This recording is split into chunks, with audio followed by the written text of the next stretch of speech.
Hello everyone, welcome to magnet brains. Myself Prateek Karn स्वागत करता हूं आपका अपने यूट्यूब चैनल मैग्नेट ब्रेन्स पर, जहां पर आपको मिलता है क्वालिटी कंटेंट, क्वालिटी एजुकेशन, वो भी बिल्कुल फ्री ऑफ कॉस्ट। ठीक है, तो फिजिक्स क्लास 11th का बहुत शानदार chapter mechanical properties of fluids, और अब आ गया है इसका नंबर 1 लेक्चर, इंट्रोडक्शन लेक्चर। ठीक है, इस चैप्टर के अंदर किन किन चीजों के बारे में हमको बातचीत करनी पड़ेगी, कैसे कैसे डिवाइसेस होंगे, उन सब चीजों को बहुत ही ज्यादा डिटेलिंग के साथ पढ़ने वाले हैं। तो चलिए बिना समय लगाए जल्दी से जल्दी स्टार्ट करते हैं और आ जाते हैं इसके पहले कंटेंट के ऊपर। ठीक है, दरअसल अभी ना जिससे आप डील करने वाले हैं वो दरअसल फ्लूइड्स है। वो क्या है बेटा? फ्लूइड्स है। इससे पहले हमने किसके बारे में बात कर ली थी? इसके पहले हम लोग बात कर चुके थे बेटा सॉलिड्स के बारे में। ठीक है, तो सॉलिड्स वाला जो केस था हमारा वो डन हो चुका है। ठीक है, अब हम आ चुके हैं फ्लूइड्स के ऊपर। फ्लूइड्स की जो स्टडी होगी वो बेसिकली यहां पे दो तरह से होने वाली है। एक बार हम ऐसे फ्लूइड्स की स्टडी करने वाले हैं जो फ्लूइड्स रेस्ट पे हैं। ठीक है, तो अगर फ्लूइड अगर रेस्ट वाली कंडीशन में है, अगर फ्लूइड रुका हुआ है, तो तब जो इसकी स्टडी होती है वो कहलाती है हाइड्रोस्टैटिक्स। अगर हम ऐसे लिक्विड की स्टडी कर रहे हैं जो लिक्विड रेस्ट कंडीशन में है, तो तब जाकर के इनकी स्टडी कहलाती है हाइड्रोस्टैटिक्स। और अगर ऐसा है कि लिक्विड जो है अगर वो फ्लो कर रहा है एट फ्लोइंग स्टेट, अगर कोई लिक्विड है जो कि फ्लो कर रहा है, फ्लोइंग स्टेट में है, तो ऐसे लिक्विड की जो स्टडी होती है बेटा उसे हम कहते हैं हाइड्रोडायनामिक्स। क्या कहते हैं उसको बेटा? उसको हम कहते हैं hydrodynamics. It's as simple as that, hydrostatics और हाइड्रोडायनामिक्स। तो अभी जो हमारा पूरा फोकस होना चाहिए वो ऐसे लिक्विड की स्टडी के ऊपर होना चाहिए जो लिक्विड मूव नहीं कर रहा है, जो लिक्विड रेस्ट कंडीशन में है। That is we are concerned for now majorly on hydrostatics part. उसके बाद जब लिक्विड मूव करना स्टार्ट कर देगा तो फिर हम कंसर्न किससे हो जाएंगे? हाइड्रोडायनामिक्स से। लेकिन अभी के लिए अपना पूरा फोकस जो है वो हाइड्रोस्टैटिक्स पे रखें। ठीक है, चलिए ओके। अब एक काम करते हैं, तो जल्दी से जल्दी ना इसका जो भी पूरा कंटेंट है उसको देखना स्टार्ट करते हैं। स्टार्टिंग में थोड़ी सी थ्योरी है। चैप्टर में आपको हल्का सा डेप्थ में लेके जाने के लिए पहले आपको ना चैप्टर का जो आउटलाइन होता है वो जरा बताना होता है। तो क्या लिखा हुआ है? We know that solid is a state of matter which has definite shape and definite volume. Solid की अगर बात करें, अगर हम सॉलिड्स की बात करते हैं तो इसका शेप भी डेफिनेट होता है। अगर हम सॉलिड्स की बात करते हैं बेटा तो सॉलिड्स का शेप भी बहुत डेफिनेट होता है। इसके शेप को आप इतने आराम से चेंज नहीं कर सकते हैं। ठीक है, तो शेप डेफिनेट होता है, उसका वॉल्यूम भी डेफिनेट होता है। इसके वॉल्यूम को भी आप इतने आराम से चेंज नहीं कर सकते हैं। बहुत अच्छे लेवल का आपको डिफॉर्मिंग फोर्स अप्लाई करना पड़ेगा, तब जाकर के you can produce a change in either shape और वॉल्यूम, है ना। ये वाली बात होती है सॉलिड्स के लिए। तो solids is a state of matter which has very defined shape and defined volume। लेकिन वहीं आप अगर लिक्विड की बात करते हैं तो liquid is a state of matter which has a definite volume। Liquid का वॉल्यूम डिफाइंड होता है। अगर आप लिक्विड की बात कर रहे हैं तो लिक्विड का जो वॉल्यूम है दिस इज डिफाइंड, लेकिन लिक्विड का जो शेप है ना वो कुछ डिफाइंड नहीं होता है। बिकॉज लिक्विड जो होता है वो दरअसल उस कंटेनर का शेप ऑक्यूपाई कर लेगा जिस कंटेनर के अंदर लिक्विड को स्टोर करके रखा हुआ है। तो यहां पे लिखा भी हुआ है कि the liquid is another state of matter which has a definite volume. Obviously इसका वॉल्यूम जो है वो बाकायदा से डिफाइंड है, बट उसका कोई खुद का शेप नहीं होता है। Has no shape of its own. Liquid का खुद का कोई शेप नहीं होता भैया। जिस किसी वेसल के अंदर आपने उस लिक्विड को डाल दिया है, लिक्विड उसी पूरे वेसल का जो शेप है वो ऑक्यूपाई कर लेगा। It's as simple as that. ठीक है, तो वही लिखा हुआ है कि liquid has no shape of its own, it occupies the shape of the vessel. Okay, no shape, it takes the shape of the vessel itself. ठीक है, अब वहीं हम आ गए हैं तीसरे state of matter, that is gas के ऊपर।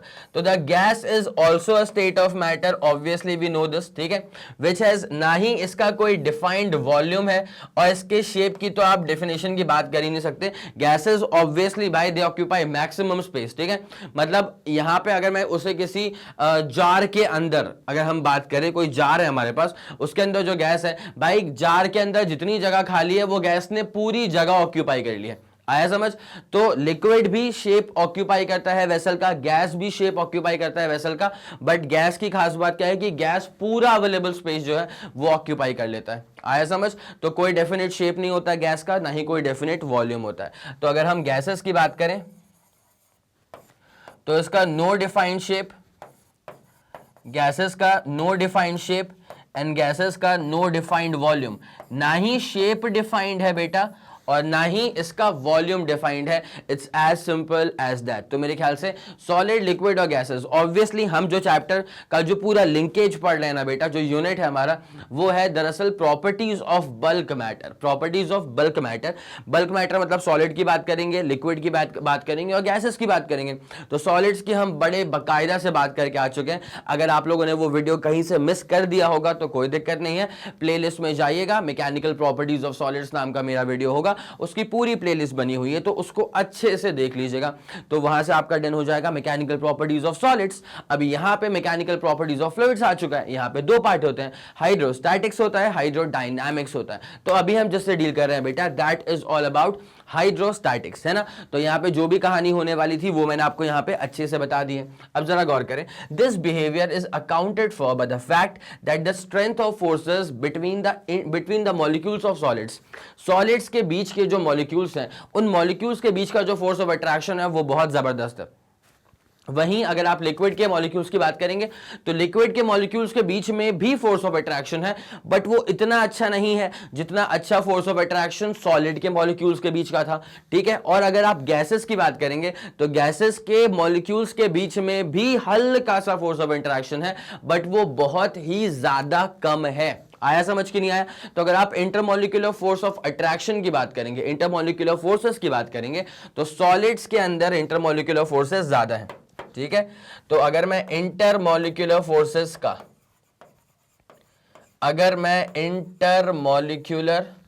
फोर्सेस के ऑर्डर की बात करूं तो यहां पे सबसे ज्यादा स्ट्रॉन्ग जो इंटरमॉलिक्यूलर फोर्सेस हैं वो आपको सॉलिड्स में दिखाई देते हैं, ठीक है।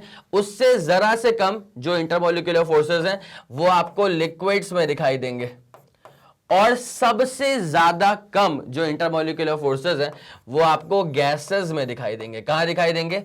गैसेस में दिखाई देंगे। यहां तक कोई मसला तो नहीं है? पक्की बात समझ में आ गई?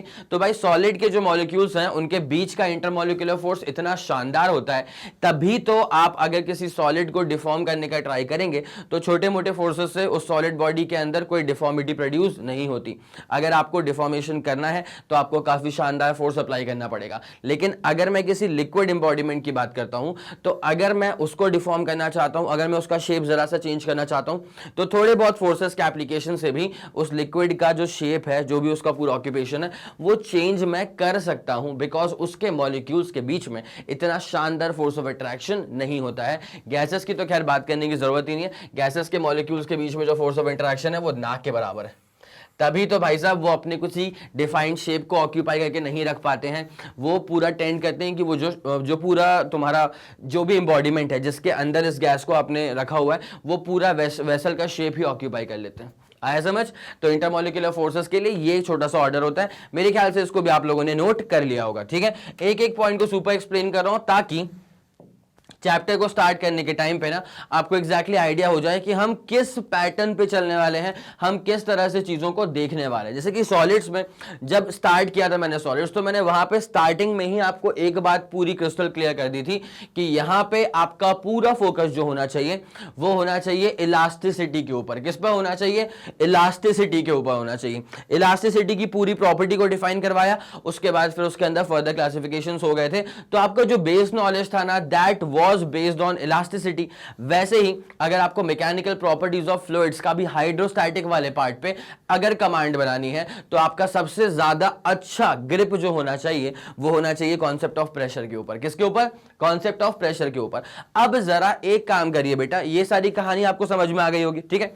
अब जरा एक काम करिएगा, एक सवाल मैं आपसे पूछ रहा हूं, प्रेशर का बेसिक फॉर्मूला क्या होता है? मुझे पता है आपको आता होगा, अगर नहीं आता है तो बेटा अभी के अभी ढूंढ लो और चेक कर लो कि प्रेशर का बेसिक फॉर्मूला क्या होता है, और जल्दी कमेंट सेक्शन में जाना, वहां पे कमेंट करके आना कि सर आपने प्रेशर का फॉर्मूला पूछा और ये रहा सर प्रेशर का फॉर्मूला, ठीक है। तो मेरे ख्याल से आप लोग कमेंट करके आ गए होंगे। चलिए अब वापस जरा वीडियो को रिप्ले करिए और जरा गौर करिएगा। देखिए अगर आपसे प्रेशर पूछा जा रहा है ना, प्रेशर को बेसिकली स्ट्रेस भी हम कहेंगे, ठीक है। प्रेशर को हम बेसिकली क्या बोलने वाले हैं बेटा? स्ट्रेस बोलने वाले हैं। और स्ट्रेस का बेसिक फॉर्मूला क्या होता है? इसका बेसिक फॉर्मूला होता है फोर्स अपॉन एरिया। तो प्रेशर या स्ट्रेस, इसका बेसिक फॉर्मूला क्या होता है? Force upon area, force upon area. ठीक है, मेरे ख्याल से इतनी बात आपको अच्छे से समझ में आ गई होगी। तो आप इसको ना कहीं अच्छे से डब्बे में डाल लेना कि भैया अगर आपसे कोई प्रेशर पूछे या स्ट्रेस पूछे तो ऑब्वियसली उसका फॉर्मूला क्या होता है? Force acting per unit area. मैं कभी किसी पॉइंट पे ना प्रेशर अप्लाई नहीं करता हूं, मैं हमेशा अप्लाई करता हूं फोर्स। ठीक है, हम हमेशा कभी भी किसी भी पॉइंट पे ना हम इंटेंशनली प्रेशर अप्लाई नहीं कर रहे, हमारे हाथ में तो बस फोर्स को अप्लाई करना है। लेकिन अब वो फोर्स कितने एरिया पे काम कर रहा है, that becomes the impact of that force, that becomes the pressure. ठीक है, चलिए ओके। अब अगर यहां से इसकी यूनिट ही पूछ ली जाए तो कौन सी बड़ी बात है? सुनो ना, फोर्स अपॉन एरिया था तो फोर्स का मतलब क्या हो जाएगा? न्यूटन, अपॉन एरिया मतलब क्या आ जाएगा? Metre square. It's as simple as that. ठीक है, उससे भी शानदार चीज यार, साइंटिस्ट के नाम पे ही रख दिया है, न्यूटन पर मीटर स्क्वायर ना भी जाओगे तो you can obviously go with pascal. ठीक है, क्या बोल दो? पास्कल बोल दो, काम ही खत्म हो जाएगा। आया समझ की नहीं आया? तो ये अपने पास प्रेशर की बेसिक कहानी थी। आप चाहें तो इसका स्क्रीनशॉट ले सकते हैं बेटा, आप अगर चाहें तो इस बेसिक फॉर्मूले का स्क्रीनशॉट ले सकते हैं। 3 2 1 ready go and done. Okay, बहुत बढ़िया, बहुत शानदार। ठीक है, ये अपने पास प्रेशर का बेसिक फंडा था। तो अब यहाँ पे बिहेवियर की बात कर ली गई है और इसके बाद क्या लिखा हुआ है? The force of attraction between the molecules of solid is maximum. Solids के जो मॉलिक्यूल्स होते हैं उनके जो बीच का फोर्स ऑफ इंटरैक्शन होता है that is basically maximum. Liquid में जरा सा लेस हो जाता है, it is less in liquids. मैंने वो ऑर्डर आपको बना के दिखा दिया था। ठीक है, और सबसे ज्यादा कम जो इंटरमोलिकुलर फोर्स ऑफ इंटरैक्शन होता है वो होता है बेटा गैसेस में। गैसेस में तो ना के बराबर है। ठीक है, तभी तो वो पूरे एम्बॉडीमेंट को ऑक्यूपाई कर लेता है, तभी तो जो गैसेस होते हैं वो पूरे वेसल के शेप को ऑक्यूपाई कर लेते हैं पूरा। ठीक है, आ गया समझ? Okay, since the liquid and gases can flow hence they are called fluids. ये बड़ा ही इंपॉर्टेंट पॉइंट है, इसको एक अच्छे कलर से जो है अपन इसको मार्क कर देते हैं। Since the liquid and gases can flow, ये शब्द बड़ा इंपॉर्टेंट है। Hence they are called as fluids. Fluids जो नाम पड़ा है वो नाम क्यों पड़ा है? Because gases and liquids have a tendency to flow. ठीक है, सॉलिड थोड़ी फ्लो करता है। अब अगर तुमने कभी बारिश में या बाढ़ में किसी सॉलिड बॉडी को ऐसे पानी के ऊपर तैरता हुआ देख लिया है तो बेटा वो पानी तैर रहा है, वो पानी फ्लो कर रहा है। ठीक है, सॉलिड तो उसके ऊपर था बस। तो सॉलिड्स के अंदर टेंडेंसी फ्लो करने की नहीं होती है।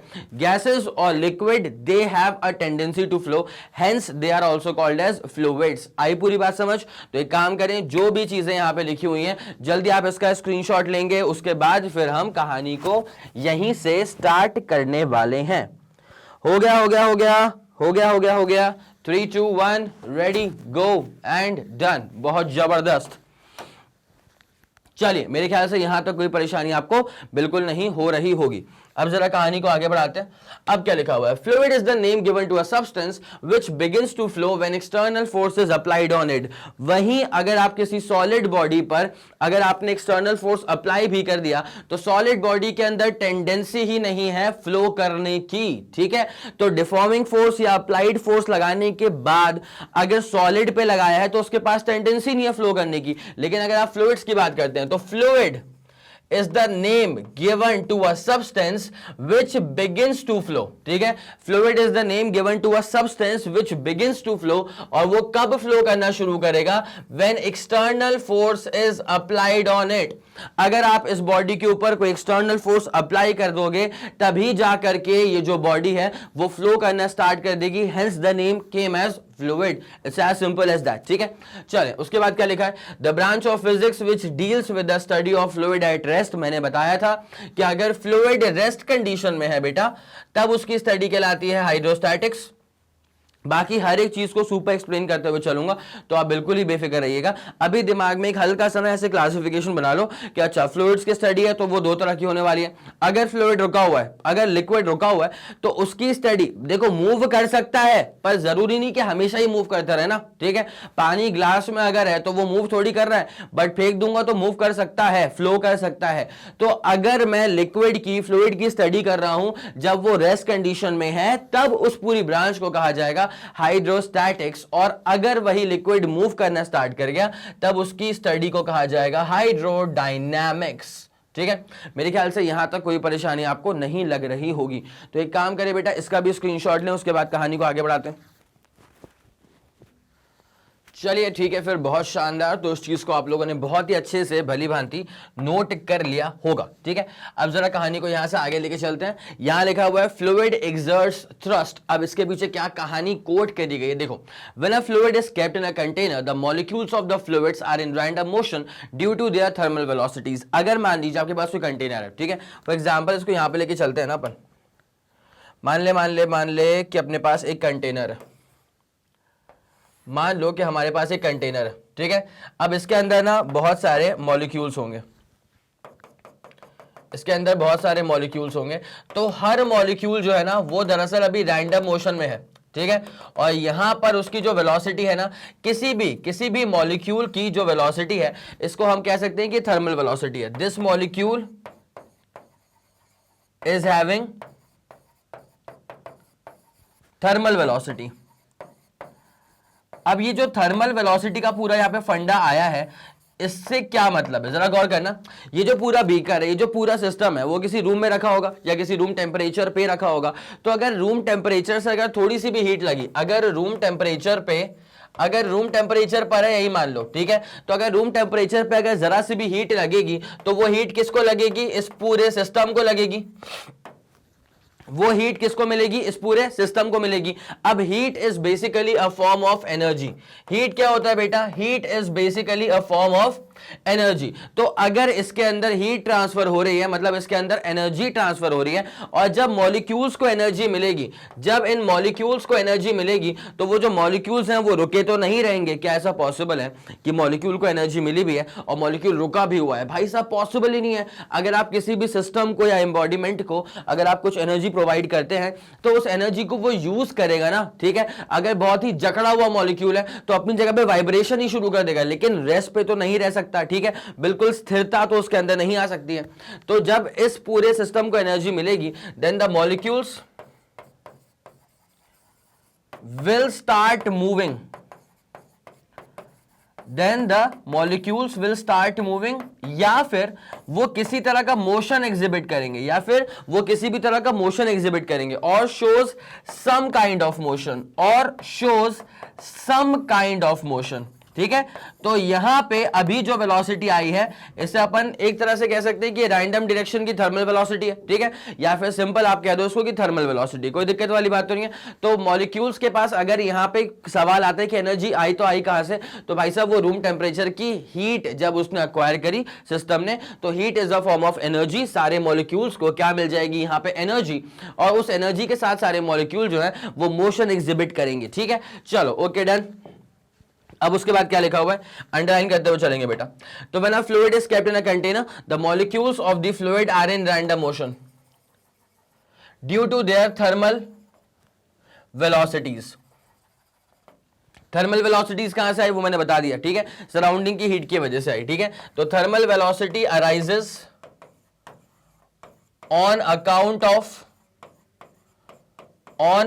ऑफ, तो thermal velocity arises on account of heat gained from the surrounding, on account of heat gained from the surrounding, on account of the heat gained from the surrounding, ठीक है। मेरे ख्याल से इतनी कहानी आपके दिमाग में भली भांति सेट हो रही होगी, ठीक है। ओके, अब उसके बाद क्या लिखा है? They are constantly colliding with the walls of the container. भाई साहब यहां पे जब ये मॉलिक्यूल्स एकदम धड़ाधड़ मोशन में है, ठीक है, यहां जो सारे के सारे मॉलिक्यूल्स हैं, ठीक है, जब सारे के सारे मॉलिक्यूल्स एकदम धड़ाधड़ मोशन में है, तो obviously they are colliding with the walls of the container, ठीक है। They are colliding with the, यही तो है भैया वॉल्स ऑफ द कंटेनर, यही तो है वॉल्स ऑफ द कंटेनर,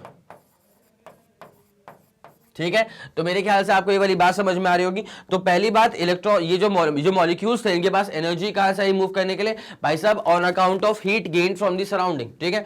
अब they are constantly colliding with the walls of the container and rebounding from them. जब मॉलिक्यूल्स की टक्कर होगी वॉल्स के साथ, तो वॉल्स में टकराने के बाद फिर वो वापस पीछे की तरफ रिबाउंड भी तो कर रहे हैं। तो यहां पे ना एक तरह का मोमेंटम इंपार्ट कर दिया है वॉल्स के ऊपर, इस पर भी बात करूंगा। अगर मैं आपसे मोमेंटम की बात कर रहा हूं ना बेटा, तो आपको मोमेंटम का बेसिक फॉर्मूला पता होना चाहिए।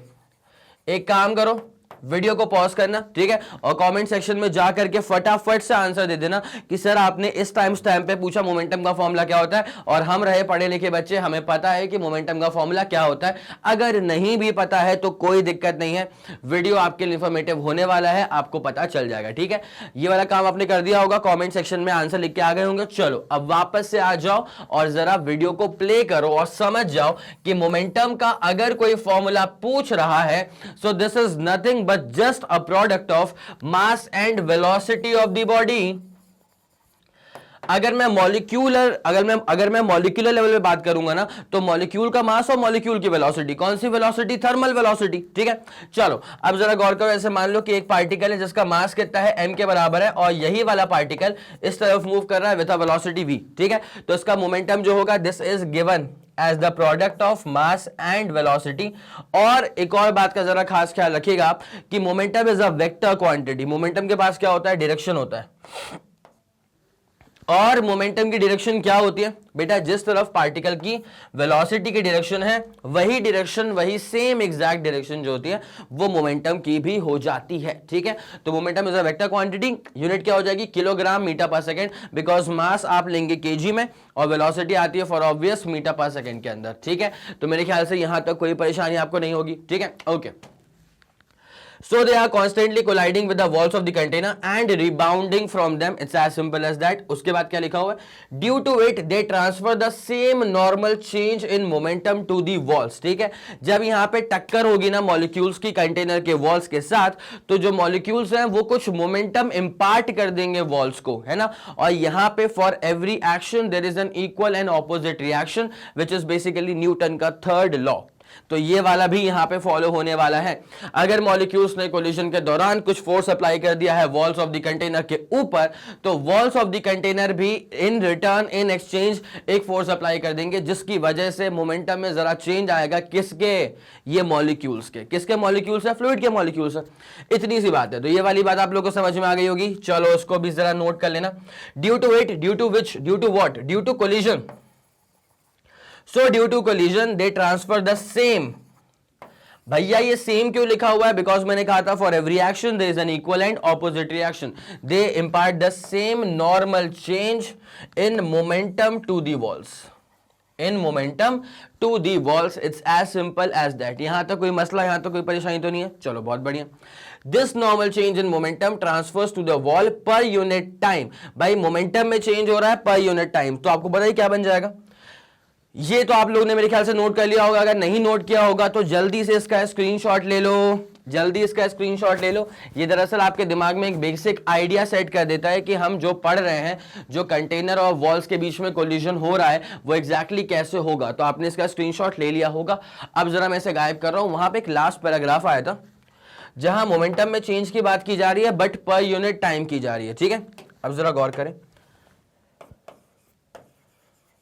अगर मैं किसी भी चीज का चेंज निकाल रहा हूं पर unit time, so that is basically rate of change, that is basically rate of change. तो यहां पे जो आखिरी वाले पैराग्राफ में बात की गई है वो करी गई है rate of change of momentum के बारे में। वो दरअसल बात की गई है rate of change of momentum के बारे में। अब जरा गौर करें, अगर मैं सिर्फ मोमेंटम की बात करूंगा ना, तो मोमेंटम को P से रिप्रेजेंट करेंगे। But if I am talking about change in momentum, so वो चेंज एवरेज चेंज भी हो सकता है, ठीक है। अगर एवरेज चेंज होगा ना, देखो भाई, अगर डेल्टा P मैंने लिख के रखा है ना, इसका मतलब this basically shows average change in momentum. अगर मैंने सिर्फ डेल्टा P लिख के रखा हुआ है, मतलब this shows average change in momentum. लेकिन बेटा कभी कभी क्या होता है ना, लोग कंफ्यूज भी होते हैं कि सर कहीं डेल्टा लिख देते हैं, कहीं डी लिख देते हैं, तो डीपी को भी क्या बोलते हैं? चेंज ही होता है, बट ये होता है इंस्टेंटेनियस चेंज, ठीक है। This is instantaneous change in momentum. This is instantaneous change in momentum. Okay, मेरे ख्याल से आपको ये वाली बात समझ में आ रही होगी। तो यहां पे अगर rate of change of momentum है, देखो भैया चेंज ऑफ मोमेंटम और रेट ऑफ चेंज में बहुत बड़ा अंतर है बेटा। अगर रेट ऑफ चेंज कहा गया है ना, मतलब यही चेंज आप निकालेंगे with respect to change in time, मतलब यही चेंज आप निकालेंगे with respect to a change in time. यहां तक कोई मसला है, तो कोई परेशानी तो नहीं है? ठीक है, बहुत बढ़िया। अब जरा गौर फरमाइएगा बेटा, डेल्टा पी का मतलब होता है चेंज इन मोमेंटम, और अगर आपको किसी भी चीज में चेंज निकालना है तो उसका बेसिक फॉर्मूला क्या होता है, final value minus initial value. अगर आपको मोमेंटम में चेंज निकालना है तो ये हो जाएगा आपके पास फाइनल मोमेंटम माइनस ये हो जाएगा आपके पास इनिशियल मोमेंटम, और नीचे लिखा हुआ है डेल्टा टी जिसका मतलब होता है चेंज इन टाइम, तो obviously final time minus initial time, और बेटा initial time is taken as 0। भाई साहब इनिशियल कंडीशन है, इसका मतलब अभी अभी तो कहानी शुरू हुई है, और जब कहानी शुरू होती है तो उस समय टाइम भी शुरू होता है, समय भी तभी शुरू होता है, मतलब initial time is nothing but 0। ठीक है, आगे पूरी बात समझ। इसको आपने लिख लिया होगा मेरे ख्याल से, नहीं लिखा है मैं इससे कंसर्न हूं भाई, मैं इस वाले पार्ट से कंसर्न हूं। एक बार जरा इसको छाप लो, उसके बाद मैं कहानी को वहां से ऊपर आगे से बढ़ाता हूं। जल्दी करो, 3 2 1 रेडी गो एंड डन। इतना नोट कर लिया आप लोगों ने, बहुत जबरदस्त। चलें निपटाते हैं इसको। डीपी का मतलब instantaneous change in momentum, delta P का मतलब एवरेज चेंज इन मोमेंटम। तो यहां पे अगर आपसे पूछा गया है rate of change of momentum के बारे में, तो P final minus P initial, तो उसके बाद कहानी क्या डेवलप होने वाली है, फाइनल मोमेंटम क्या होगा, mass into final velocity, minus initial momentum क्या होगा, mass into initial velocity, upon नीचे क्या होगा, T final minus T initial. तो फाइनली टाइम कितना हो चुका होगा, टी के बराबर, माइनस इनिशियली टाइम कितना रहा होगा, शून्य के बराबर। किसके बराबर, शून्य के बराबर। तो यहां पे एक काम करो बेटा, एम निकाल लो, v माइनस यू, और नीचे कितना है बेटा, टी है, नीचे कितना आ रहा है, टी आ रहा है। अब जैसे कि आप लोग जानते हैं from first equation of motion, जैसे कि आप लोग जानते हैं कि from first equation of motion, first equation of motion के हिसाब से आप सीधे तौर पे ये कह सकते हैं कि nothing but v is equal to u plus a t. v क्या होता है, u प्लस ए टी होता है। मुझे यहाँ पे v minus you by T की नीड है, ठीक है, तो मैं इसको ऐसे कर सकता हूं, जैसे अगर v minus you by T मैं लिखता हूं तो राइट हैंड साइड में क्या बचेगा, सिर्फ और सिर्फ a बचेगा। This a is nothing but acceleration, this a is nothing but acceleration. अब जो ये एक्सेलरेशन आ रहा है इसकी यूनिट क्या हो जाएगी, metre per second square. It's as simple as that, acceleration ही तो है ना मेरे भाई।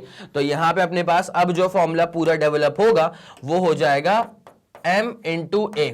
इसका मतलब rate of change of momentum अगर पूछा हुआ है, so this is nothing but mass into acceleration, और मास इनटू एक्सेलरेशन क्या होता है, ये तो फोर्स होता है। ये वाली बात समझ में आ गई। तो जब वो जो फ्लूइड के जो मॉलिक्यूल्स थे, जब वो जा करके कोलाइड कर गए होंगे with the walls of the container, तो जब टक्कर हुई होगी तो मोमेंटम ट्रांसफर हो गया, और मोमेंटम का रेट ऑफ चेंज हुआ। भाई साहब कोलिजन में कुछ समय तो बीता होगा ना, तो जितने समय तक कोलिजन लास्ट करा होगा तो वो अंतराल, कुछ समय का अंतराल तो रहा होगा, तो let's call that time interval as delta t only, ठीक है। और टक्कर के दौरान जो मोमेंटम का ट्रांसफर हुआ, तो जो मोमेंटम का चेंज आया, that is nothing but delta P. तो उसको पूरा सॉल्व करने के बाद हमारा आंसर किसके बराबर आ रहा है, फोर्स के बराबर आ रहा है। तो एक काम करो, इसका स्क्रीनशॉट लो, उसके बाद कहानी पे आपको आगे लेके चलते हैं। जल्दी करेगा please, 3 2 1 ready go and done. चले, बहुत बढ़िया, बहुत शानदार। तो rate of change of momentum जो होता है वो तो होता है बेटा फोर्स के बराबर। चलो हो गया। अब यहां पे क्या लिखा हुआ जरा गौर करेगा, this normal change in momentum transfer to the walls per unit time. Per unit time ही निकाला तभी तो वो रेट हो गया। पर यूनिट टाइम निकालने का मतलब ही तो है कि रेट ऑफ चेंज, पर यूनिट टाइम निकालने का मतलब ही होता है रेट ऑफ चेंज, और वो भी किसका, मोमेंटम के ट्रांसफर का। तो रेट ऑफ चेंज किसका, मोमेंटम के ट्रांसफर का, मतलब rate of change of momentum. चलिए, rate of change of momentum, ठीक है, by the molecules of fluids account for the normal force. ये किसके बराबर होता है, this is basically equal to, या this accounts for the normal force, perpendicular forces और thrust of fluid on the walls of the container। भाई साहब, for every action there is an equal and opposite reaction। ये वाली कहानी पूरे दिमाग में सही से बैठ गई है पक्का। तो चाहो तो इसका स्क्रीनशॉट ले लो, उसके बाद कहानी को अपन यहीं से आगे बढ़ाते हैं। जल्दी करेगा please, 3 2 1 ready go and done. यहां पर आपसे मोमेंटम के बारे में भी एकदम विस्तार से चर्चा कर ली गई है। चले, ओके डन। ये वाला केस पूरा अच्छे से क्लियर आपको हो गया होगा। अब जरा आ जाओ, अ लिक्विड इन इक्विलिब्रियम, ठीक है, अ लिक्विड एक ऐसा लिक्विड है जो कि इक्विलिब्रियम में है। इक्विलिब्रियम का वैसे बेसिकली मतलब क्या होता है कि नेट एक्सेलरेशन इज जीरो, ठीक है। इक्विलिब्रियम का वैसे मतलब क्या होता है, कई लोग ना इसको ऐसे देख लेते हैं कि यार इक्विलिब्रियम का मतलब होगा कि बॉडी जो है ना वो रेस्ट पे है, जबकि असलियत में इक्विलिब्रियम का मतलब क्या होता है, नेट एक्सेलरेशन का जीरो हो जाना। अगर नेट एक्सेलरेशन जीरो है इसका मतलब body is under equilibrium, it's as simple as that, कोई मसला तो नहीं है, ठीक है। अच्छा ऑब्वियसली कोई बॉडी अगर रेस्ट पर भी है, अगर कुछ लोग ये सोच लें कि यार रेस्ट वाली बॉडी को नहीं बोलते इक्विलिब्रियम, भाई बोल सकते हैं, कोई दिक्कत नहीं है। क्यों? बेसिक कंडीशन क्या है कि अगर कोई बॉडी इक्विलिब्रियम में है तो उसका नेट एक्सेलरेशन कितना होगा, जीरो होगा। अब कोई बॉडी अगर रेस्ट पर है, ठीक है, कोई बॉडी अगर रेस्ट पर है, if body is at rest, मैं एक काम करूं लिक्विड लिख दूं क्या यहाँ पे, because ultimately you are dealing with liquids only, ठीक है। तो if liquid is at rest, अगर लिक्विड रेस्ट कंडीशन में है, if liquid is at rest, then also कितना एक्सेलरेशन है, then also its acceleration is zero, then also its acceleration is zero. कोई अगर लिक्विड रेस्ट पे है then also its acceleration is zero. अगर acceleration zero है, therefore the liquid is in the state of equilibrium. Therefore the liquid is in the state of equilibrium. It's as simple as that.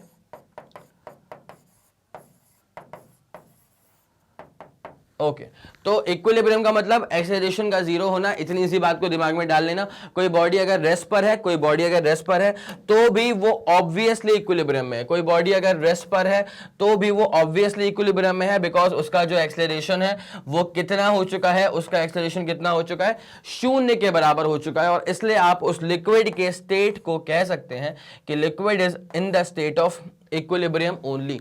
कोई दिक्कत वाली बात नहीं है, ठीक है। अब क्या लिखा हुआ है, When an object is submerged in a liquid, अगर मैंने किसी ऑब्जेक्ट को लिक्विड के अंदर डुबा दिया है, ठीक है, when an object is submerged in a liquid at rest। अच्छा कौन रेस्ट पे है, ऑब्जेक्ट की बात नहीं करी जा रही है, यहां पे बात की जा रही है लिक्विड की जो कि रेस्ट पर है। यहां पर बात की जा रही है लिक्विड की जो कि रेस्ट पर है, मतलब you are dealing ultimately inside hydrostatics, ठीक है। चलो, when an object is submerged in a liquid at rest, the liquid exert a force on the surface of object in contact with the liquid which is always normal.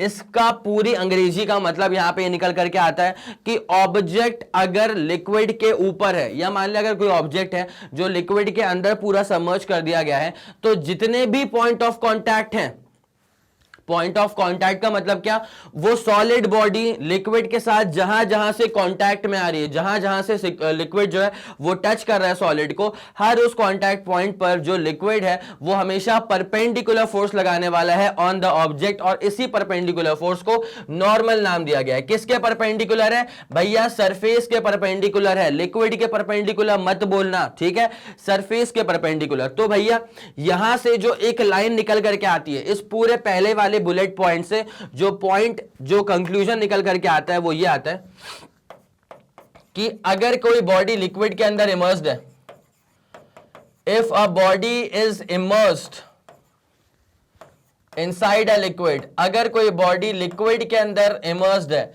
Inside a liquid, तो वो जो liquid होता है वो उस body पे हर तरफ से परपेंडिकुलर फोर्सेस अप्लाई करेगा। Then the liquid will apply perpendicular forces या फिर normal forces, ठीक है। then the liquid will apply perpendicular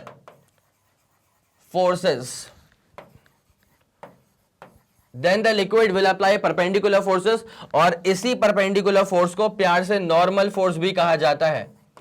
इसी परपेंडिकुलर फोर्स को प्यार से नॉर्मल फोर्स भी कहा जाता है। नॉर्मल का मतलब ही होता है परपेंडिकुलर, ठीक है। तो अगर कोई बॉडी लिक्विड के अंदर इमर्स कर दी गई है तो वो जो लिक्विड है वो उस बॉडी पे, उस इमर्स बॉडी पे हर कांटेक्ट पॉइंट से ना परपेंडिकुलर फोर्सेस अप्लाई करेगा। अप्लाई परपेंडिकुलर या normal forces on the body, और कहां पे, at every point of contact, ठीक है, at every point of contact, at every point of contact with liquid and solid, ठीक है, with liquid and the object, with liquid and the object. तो मेरे ख्याल से ये वाली पूरी कहानी जो है वो आपके दिमाग में भली भांति बस गई होगी। पहले वाले बुलेट पॉइंट को ना साफ शब्दों में और आसान भाषा में आपके सामने यहां प्रस्तुत कर दिया गया है। तो मेरा मानना यह है कि जल्दी आप पहले इसका स्क्रीनशॉट लेंगे, उसके बाद फिर आपको बेसिक कहानी के ऊपर लेके चला जाएगा। 3 2 1 रेडी गो एंड डन। हो गया हो गया हो गया, चलो बहुत शानदार बेटा, बहुत ही बढ़िया काम किया आपने। अब जरा गौर करें, ये हाँ जी, तो यहां पे क्या लिखा हुआ है, when an object is submerged in a liquid at rest the liquid exerts a force on the surface of the object in contact, ठीक है, मतलब लिक्विड के साथ जहां पर भी कांटेक्ट में आपका वो ऑब्जेक्ट था ना, तो लिक्विड वहीं पे परपेंडिकुलर, एकदम परपेंडिकुलर फोर्सेस अप्लाई करने वाला है, ठीक है, on the surface of the object obviously. The total normal force exerted by liquid at rest, भाई कभी भी मत सोचना कि वो ऑब्जेक्ट का रेस्ट बोल रहा है, वो बात कर रहे हैं लिक्विड का जो कि रेस्ट कंडीशन में है, ठीक है। Given surface in contact with it is called thrust of liquid, ठीक है, वो जो परपेंडिकुलर फोर्स लिक्विड अप्लाई कर रहा है ना, उसी परपेंडिकुलर फोर्स को प्यार से कहा गया है थ्रस्ट ऑफ द लिक्विड, ठीक है, और वो किसके ऊपर लग रहा है, सरफेस के ऊपर लग रहा है, पक्की बात है। अब यार थ्रस्ट मतलब basically this is a force only ना, वो फोर्स किसने अप्लाई करा है, अरे लिक्विड ने जो परपेंडिकुलर फोर्स अप्लाई करा है, बस उसी परपेंडिकुलर फोर्स को थ्रस्ट बोल दो, क्या बोल दो, थ्रस्ट बोल दो, और यूनिट क्या हो जाएगी, है तो फोर्स ही, तो न्यूटन। ऐसा ही यूनिट होगी न्यूटन, और सीजीएस क्या हो जाएगी, डाइन। ऐसा ही क्या हो जाएगी, न्यूटन, और सीजीएस क्या हो जाएगी, डाइन। अगर आपको लगता है कि सर ऐसा ही और सीजीएस में रिलेशन क्या होगा, तो इसका रिलेशन देखो बेटा, फोर्स की बात चल रही है, किसकी बात चल रही है बेटा, फोर्स की बात चल रही है। अब फोर्स की जो ऐसा यूनिट होती है वो होती है न्यूटन, और फोर्स की ही जो सीजीएस यूनिट होती है वो होती है डाइन, और इन दोनों के बीच में जो रिलेशन निकल करके आता है वो रिलेशन होता है कि 1 न्यूटन होगा 10⁵ डाइन्स के बराबर, है ना। मेरे ख्याल से यहां तक की पूरी बात जो है वो दिमाग में क्लियर बैठ गई होगी, ये रिलेशन होता है ना। अच्छा, ऐसा रिलेशन जो है ना वो एनर्जी के लिए भी होता है, ऐसा ही रिलेशन जो है वो एनर्जी के लिए भी होता है। एनर्जी की एसआई यूनिट क्या होती है, अगर आपको याद ना हो तो let me help you with that, SI unit joule होती है। और अगर एनर्जी की ही सीजीएस की बात की जाए तो इसकी सीजीएस यूनिट होती है अर्ग्स, क्या होती है बेटा, अर्ग्स होती है। और फिर जब यहां पे रिलेशन डेवलप किया जाएगा ना, तो 1 जूल जो है वो आ जाएगा 10⁷ अर्ग्स के बराबर। 1 जूल क्या आ जाएगा, 10⁷ अर्ग्स के बराबर। It's as simple as that, ठीक है। चाहे तो आप इसका भी स्क्रीनशॉट ले सकते हैं, जल्दी करेगा बेटा। 3 2 1 रेडी गो एंड डन। हो गया, चलो बहुत शानदार, बहुत जबरदस्त, बहुत ही ज्यादा बढ़िया। अब यहां पे जो कुछ लिखा हुआ था तो ये इसका भी स्क्रीनशॉट लेना ही होगा आप लोग को। एक बार इसका स्क्रीनशॉट ले लो, उसके बाद कहानी को आगे बढ़ाता हूं। 3 2 1 रेडी गो डन। हो गया, चलिए फिर बहुत शानदार। तो वो वाला पूरा फंडा अपना पूरा क्लियर हो चुका था। अब ना एक छोटी सी बात बेटा आप और देख लीजिए कि सच में जैसा कि मैं किसी बॉडी को ना लिक्विड के अंदर का इमर्स करता हूं तो वो लिक्विड उस पर एग्जैक्टली परपेंडिकुलर फोर्सेस अप्लाई करती है या नहीं करती है, इस बात को प्रूव करेंगे। तो भाई साहब कैसे प्रूव करेंगे, तो अब जरा गौर फरमाइए कैसे प्रूव करेंगे, पूरा प्रूव करके आपको बताया जाएगा। देखिए जैसे मान लीजिए एक बीकर लिया अपन ने, ऑब्वियसली बीकर को लेना इसलिए यहां पे बहुत जरूरी है because you are dealing with hydrostatics. तो लिक्विड या जो भी फ्लूइड इसके अंदर होगा ना वो स्टैटिक कंडीशन में तभी रह पाएगा when it is not allowed to move freely outside, है ना। तो उसको अपन ने ऐसे कंप्रेस कर दिया है, ऐसे उसको अपन ने इंक्लोज कर दिया है एक पूरे एम्बॉडीमेंट दैट इज बीकर के अंदर। तो यहां पे अब बहुत सारा पानी रखना पड़ेगा, तो ये रख लिया अपन ने बहुत सारा। कोई सा भी लिक्विड हो सकता है, नॉट एसेंशियली वाटर, ठीक है, कोई सा भी फ्लूइड हो सकता है, नॉट एसेंशियली वाटर। तो यहां भर के फ्लूइड है भैया, भर के, एकदम भर भर के फ्लूइड है यहां पे। कोई मसला, कोई परेशानी, कोई दिक्कत तो नहीं है, ठीक है। अब यहां इसके अंदर ना एक बॉडी को हमने इमर्स कर दिया है, मान लीजिए। तो अगर मैंने एक बॉडी को इमर्स कर दिया, जरा उसको बनाया अच्छे से, ये लो भाई,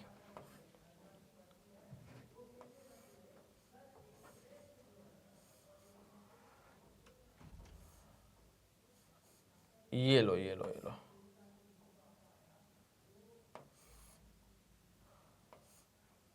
मान ले कैसे ना, ऐसे इस शेप की बॉडी है,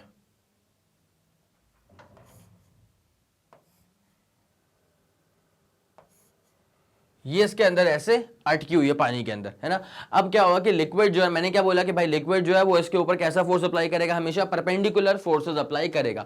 अब मान लो अगर ऐसे परपेंडिकुलर फोर्स अप्लाई करा, या मतलब अगर ऐसे परपेंडिकुलर फोर्स अप्लाई करा, so for every action there is an equal and opposite reaction. तो मैं दरअसल रिएक्शन फोर्स के टर्म्स में आपसे बात करना चाहता हूं, दैट इज ऐसा कुछ। देखो मैंने बोल दिया कि एक काम करो ना, क्या जरूरी है कि परपेंडिकुलर फोर्स ही अप्लाई हो, क्या जरूरी है कि परपेंडिकुलर फोर्स ही अप्लाई हो? ऐसा भी तो हो सकता है कि लिक्विड जो है ना वो ऐसा फोर्स अप्लाई कर रहा हो। मैं समझ गया, लिक्विड कभी भी ऐसा फोर्स अप्लाई नहीं करेगा। अगर लिक्विड इस बॉडी पे फोर्स अप्लाई कर रहा है तो वो फोर्स दरअसल ऐसा होना चाहिए। अगर लिक्विड इस बॉडी पे फोर्स अप्लाई कर रहा है तो वो फोर्स दरअसल ऐसा होना चाहिए। तुम तो कहोगे कि सर ऐसा भी नहीं होना चाहिए, लिक्विड तो परपेंडिकुलर फोर्स अप्लाई कर रहा है तो ऐसा फोर्स होना चाहिए। पर मैं बोलूंगा कि बेटा मुझे तो ये चीज प्रूव करनी है ना कि परपेंडिकुलर फोर्स अप्लाई करता है, तो जब मुझे ये प्रूव करनी है तो देखते हैं कैसे प्रूव करेंगे। तो मैंने क्या बोला कि नहीं, मान लो फॉर एग्जाम्पल कि लिक्विड ने इस बॉडी पर ऐसा फोर्स अप्लाई कर दिया, so for every action there is an equal and opposite reaction. तो तुम बोलोगे कि सर ठीक है कोई बात नहीं, अगर ये एक्शन वाला फोर्स है तो अभी आपकी बात मान के अगर चलें तो ये रिएक्शन होना चाहिए। मैंने बोला बात तो बिल्कुल सही है, हालांकि हमें पता है कि फोर्स ऐसा नहीं होना चाहिए, फोर्स कैसा होगा, परपेंडिकुलर होगा। बट बेटा अभी मसला क्या है, अभी तो प्रूव करना है। तो हमने बोला कि चलो मान लेते हैं कि लिक्विड का रिएक्शन फोर्स जो है वो ऐसा हो गया। हमने बोला बहुत बढ़िया, R इक्वल टू एफ तो लिखना बनता है, रिएक्शन फोर्स लिक्विड का force R equal to f तो अपन ने लिख दिया, है ना। अब जरा गौर फरमाइए, सबको पता है, सबको हो रही है खबर, सबको हो रही है खबर चुपके चुपके कि सर यहां पे ये जो फोर्स आपने ले लिया है ना वो परपेंडिकुलर होना चाहिए था। मतलब सच में जो थीटा आना चाहिए था ना उसकी वैल्यू क्या आनी चाहिए, 90 डिग्रीज आनी चाहिए। अब जरा चेक करते हैं। देखो बेटा यहां पे हमने बना दी एक वर्चुअल लाइन, यहां पे हमने बना दी एक वर्चुअल लाइन। ये सच में कोई एग्जिस्ट थोड़ी ना कर रही है, ये लाइन सच में कोई एग्जिस्ट थोड़ी ना करेगी। बड़े बारीकी से काम करना पड़ेगा भैया यहां पे। ये सही है, सच में एग्जिस्ट नहीं कर रही है। अब ये इस तरफ जो है ना एंगल कितना बन रहा होगा बेटा, सब कहेंगे सर यहाँ पे जो एंगल बन रहा होगा वो बन रहा होगा थीटा। मैंने बोला बहुत बढ़िया, बनेगा तो थीटा ही। अब जरा गौर करें, अगर मैं एफ को रिजॉल्व करना चाहूंगा तो बताइए यहाँ पे कितना आएगा। सब कहेंगे सर यहाँ पे जब आप एफ को रिजॉल्व करोगे तो एफ का यहाँ पे जो कंपोनेंट आएगा that should be F cos theta. क्या आना चाहिए, एफ कॉस थीटा। अगर किसी बच्चे को यहां पे डाउट है कि सर आपने ये रिजॉल्व कैसे कर दिया, इसे कहा जाता है रेजोल्यूशन ऑफ अ वेक्टर। अगर किसी को डाउट है कि सर आपने रिजॉल्व कैसे कर दिया तो मैं उसका डाउट अभी के अभी ही क्लियर कर दूंगा। जैसे मान लो फॉर एग्जांपल एक फोर्स ऐसे काम कर रहा है, फॉर एग्जांपल एक फोर्स ऐसे काम कर रहा है। इस फोर्स की वैल्यू क्या है, मान लेते हैं कि इस फोर्स की जो वैल्यू है ना, इस फोर्स की वैल्यू है एफ के बराबर। यहां कितना फोर्स काम कर रहा है, एफ का फोर्स काम कर रहा है। मैंने बोला कि एक काम करना है, मेरे को इस वाले फोर्स को इस वाली एक्सिस पे रिजॉल्व करके जरा दिखा दे, ऐसे हॉरिजॉन्टल एक्सिस पे जरा एक बार रिजॉल्व करके दिखा दे। तो देखो बेटा कोई बहुत बड़ी बात नहीं होती है, पहले एक काम करो, जरा आप इसका राइट एंगल ट्राइंगल जो है ना वो कंप्लीट कर दो। तुमने इसका राइट एंगल ट्राइंगल कर दिया कंप्लीट। अब मैंने ये बोला कि आपको एफ को रिजॉल्व करना था इस हॉरिजॉन्टल एक्सिस पे, और डायग्राम को देख करके ही मैं बोल रहा हूं कि एंगल कितना बन रहा है, यहां पे एंगल बन रहा है थीटा। तुमने बोला हाँ बन रहा है थीटा। मैंने बोला ये जो एफ लिखा है वो दरअसल ये बड़े वाई लाइन की वैल्यू, तुमने बोला हाँ बड़े वाई लाइन की वैल्यू है। तो अब मुझे फोर्स की वैल्यू इस एक्सिस पे निकालनी है, तो क्या मैं इसको एफ एक्स बोल सकता हूं, बिल्कुल बोल सकता हूं एफ एक्स। इसको मैंने एफ एक्स बोल दिया है। तो अगर मैं यहां पे निकालता हूं कॉस थीटा, तो कॉस थीटा क्या होता है, बेस अपॉन लॉन्गेस्ट साइड। इस राइट एंगल ट्राइंगल पे बेस कितना आ रहा है, एफ एक्स, और इस राइट एंगल ट्राइंगल का जो लॉन्गेस्ट साइड है वो किसके बराबर था, एफ के बराबर था। तो therefore force on the x axis is equals to nothing but f cos theta. किसके बराबर हो गया, एफ कॉस थीटा। तो ये जो फोर्स मैंने अप्लाई करा था, जब मैं उसको थीटा एंगल पे रिजॉल्व करूंगा तो मेरा आंसर क्या आना चाहिए, मेरा आंसर आना चाहिए f cos theta. It's as simple as that, कोई दिक्कत तो नहीं है। वहां पर भी एफ कॉस थीटा, यहां पर भी एफ कॉस थीटा। तो हेंस यहां से प्रूव होता है कि हाँ ये बात बिल्कुल सत्य वचन है। अब अगर यहीं पे मैं बहुत ज्यादा प्यार में आकर के अगर साइन थीटा निकाल दूं, ये कंपोनेंट था फोर्स की एक्स के लॉन्ग वैल्यू, तो ये कंपोनेंट क्या हो जाएगा, फोर्स की ही वाई के लॉन्ग की वैल्यू, ठीक है। तो साइन थीटा का बेसिक फॉर्मूला क्या होता है, परपेंडिकुलर अपॉन लॉन्गेस्ट साइड, मतलब force on the y axis upon f हो जाएगा। तो यहां से जब मैं force on the y axis निकालूंगा तो ये आ जाएगा एफ साइन थीटा, किसके बराबर आ जाएगा बेटा, ये एफ साइन थीटा के बराबर।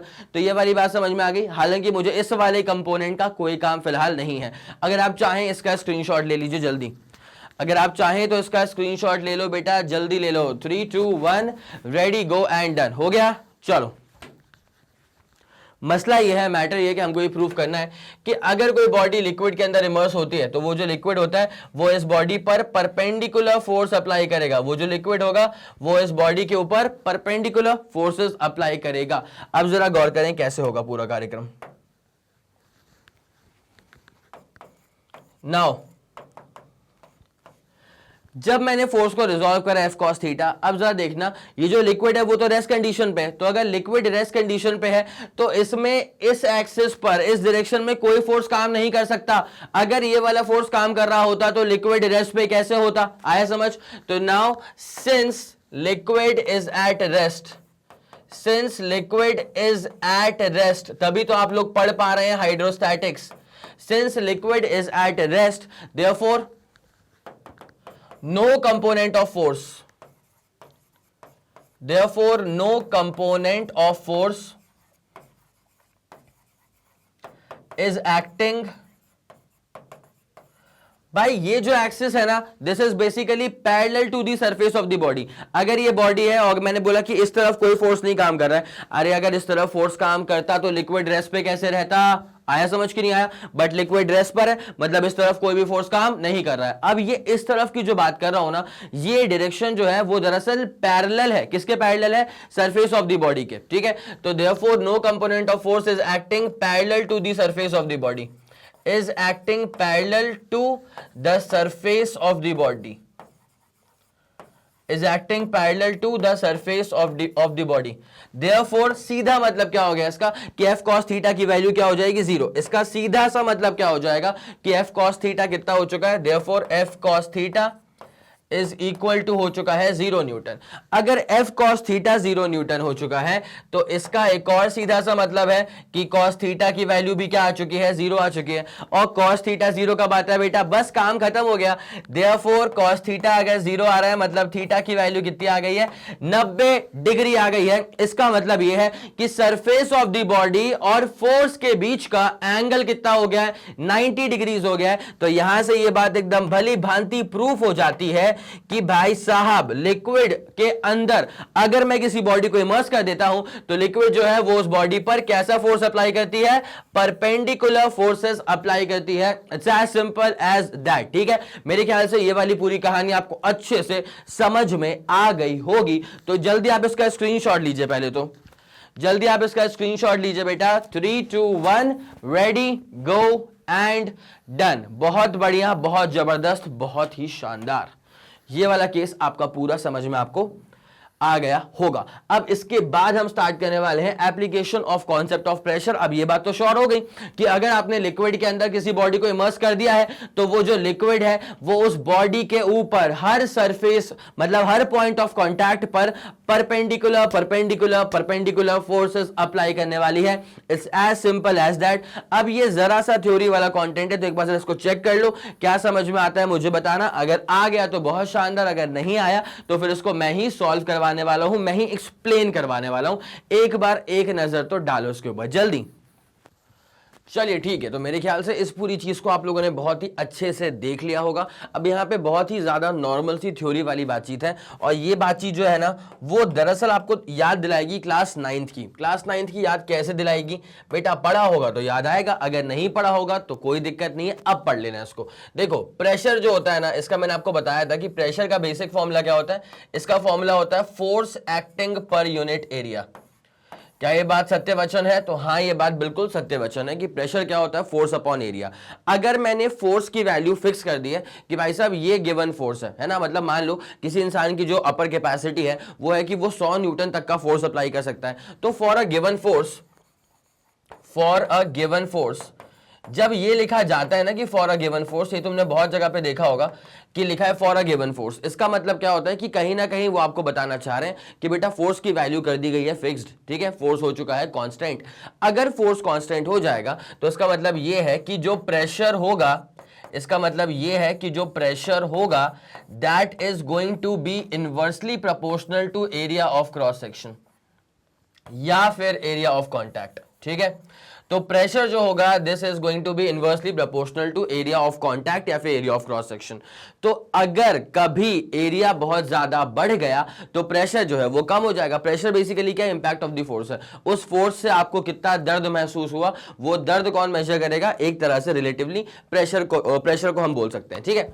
अब अगर एरिया की वैल्यू बहुत ज्यादा हो जाएगी तो obviously since they are inversely proportional, तो एरिया के बहुत ज्यादा बढ़ने से प्रेशर की वैल्यू काफी ज्यादा कम हो जाएगी। और इसी का उल्टा ठीक, अगर एरिया बहुत कम कर दोगे तो प्रेशर की वैल्यू बहुत ज्यादा बढ़ जाएगी, ठीक है। मैं एक बहुत सिंपल सा आपको एग्जांपल बताता हूं, क्लास 9th में भी बच्चों को ये वाला एग्जांपल बहुत बार बताया जाता है, मैं तो पर्सनली बताता हूं। जैसे मान लो अगर तुमने कभी घर में ना बाल्टी में पानी भरा होगा, जो कि भरा ही होगा ऑब्वियसली, बाल्टी के जो हैंडल होते हैं ना वो दो तरह के होते हैं। कुछ जो पुरानी वाली बाल्टियां थी ना, उनमें जो हैंडल थे ना वो बड़े पतले हैंडल थे, ठीक है भाई साहब। जब हैंडल बहुत पतला होगा तो उस केस में क्या होगा पता है ना आपको, कि जब आप उसको पुल अप कर रहे होंगे तो सिंस वो एरिया बड़ा पतला था और लोड दोनों ही बाल्टियों में सेम है, लोड जो है वो दोनों ही बाल्टियों में सेम है। फॉर एग्जाम्पल इसको ऐसे लो, देखो भाई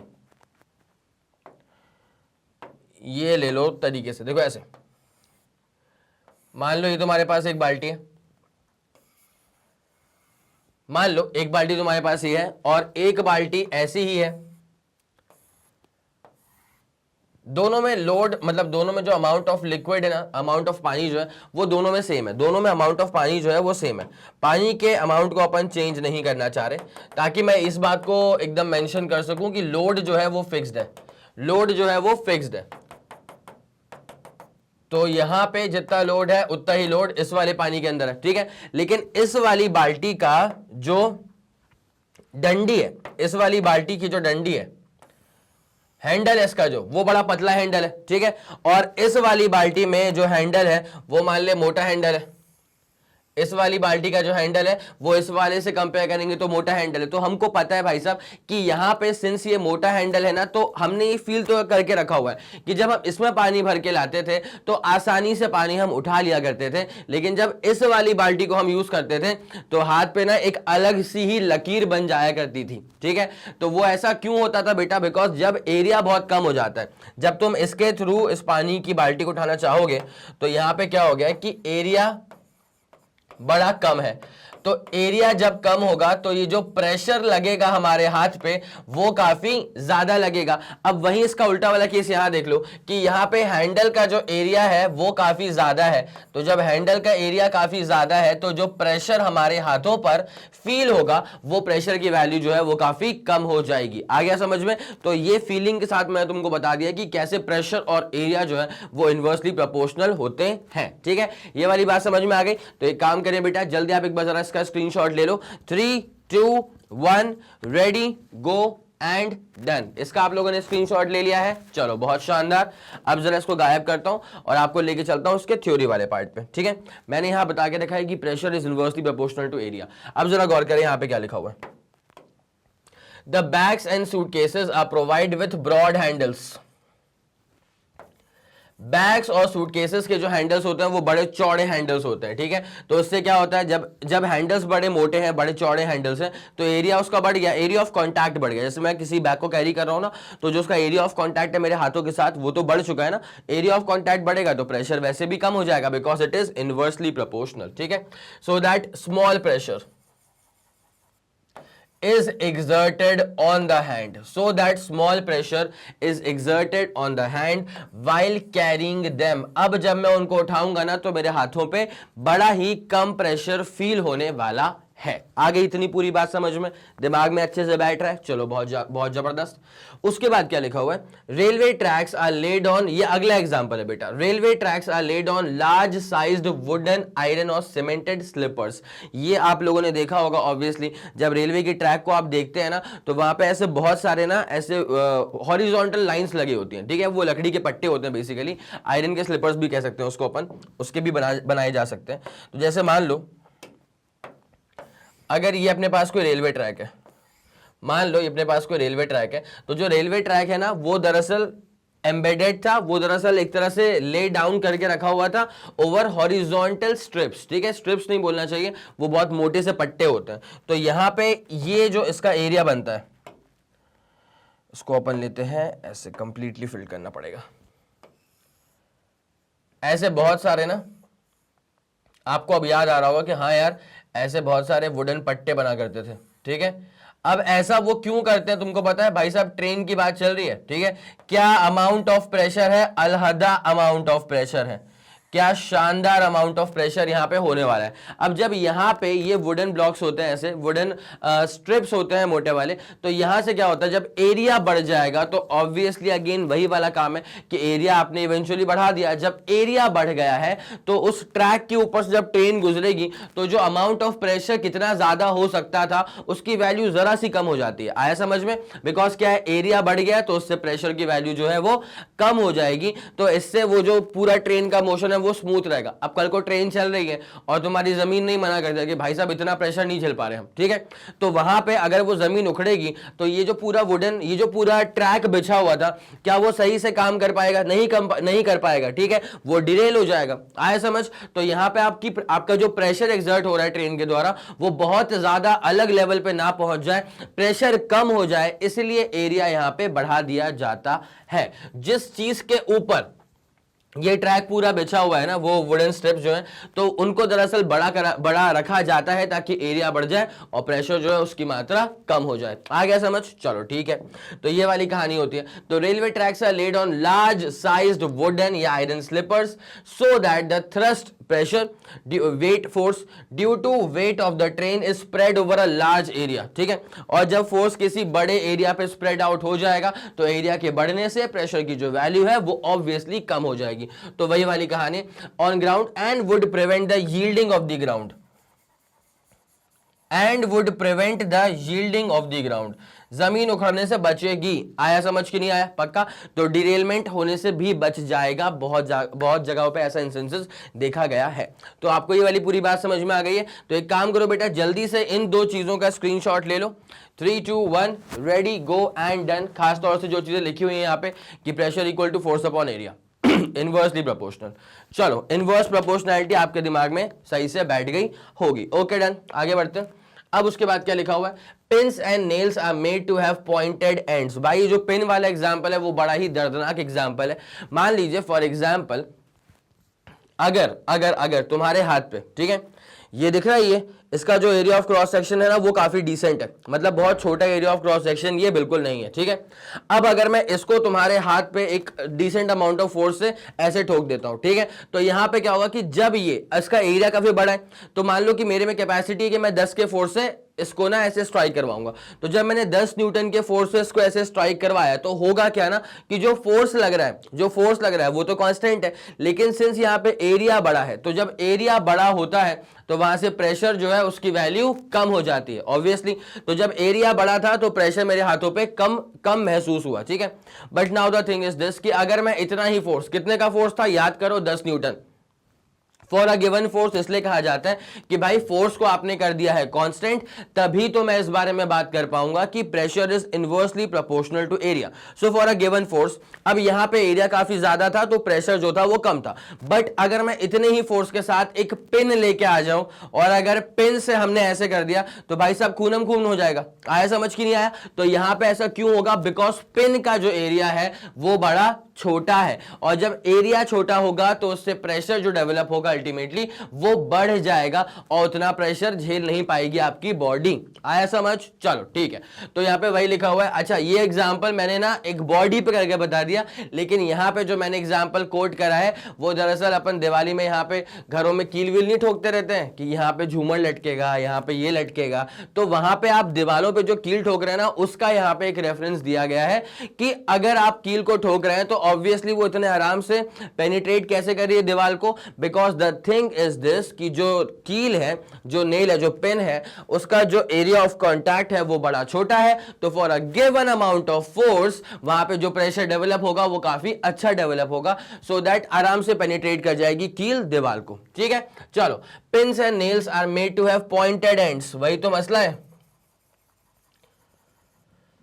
पॉइंटेड एंड्स कहने का मतलब यह हुआ कि area of contact is very small, area of contact is very small, बहुत ही छोटा एरिया ऑफ कॉन्टैक्ट है। ठीक है, और इसी की वजह से क्या होगा, in order to have least area of contact between the pen and the given surface, due to which the pen if pressed, ठीक है, अब पेन को अपन कैसे प्रेस करेंगे, ऑब्वियसली एक फोर्स तो अप्लाई करेंगे ना हैमर के थ्रू। ठीक है, the pen if pressed will exert a high pressure, area of contact very small, area of contact very small, तो pressure is very high on the wall and hence will easily penetrate the surface, and hence will easily penetrate the surface. It's as simple as that. मेरे ख्याल से आपको ये वाली कहानी पूरे अच्छे से समझ में आ गई होगी।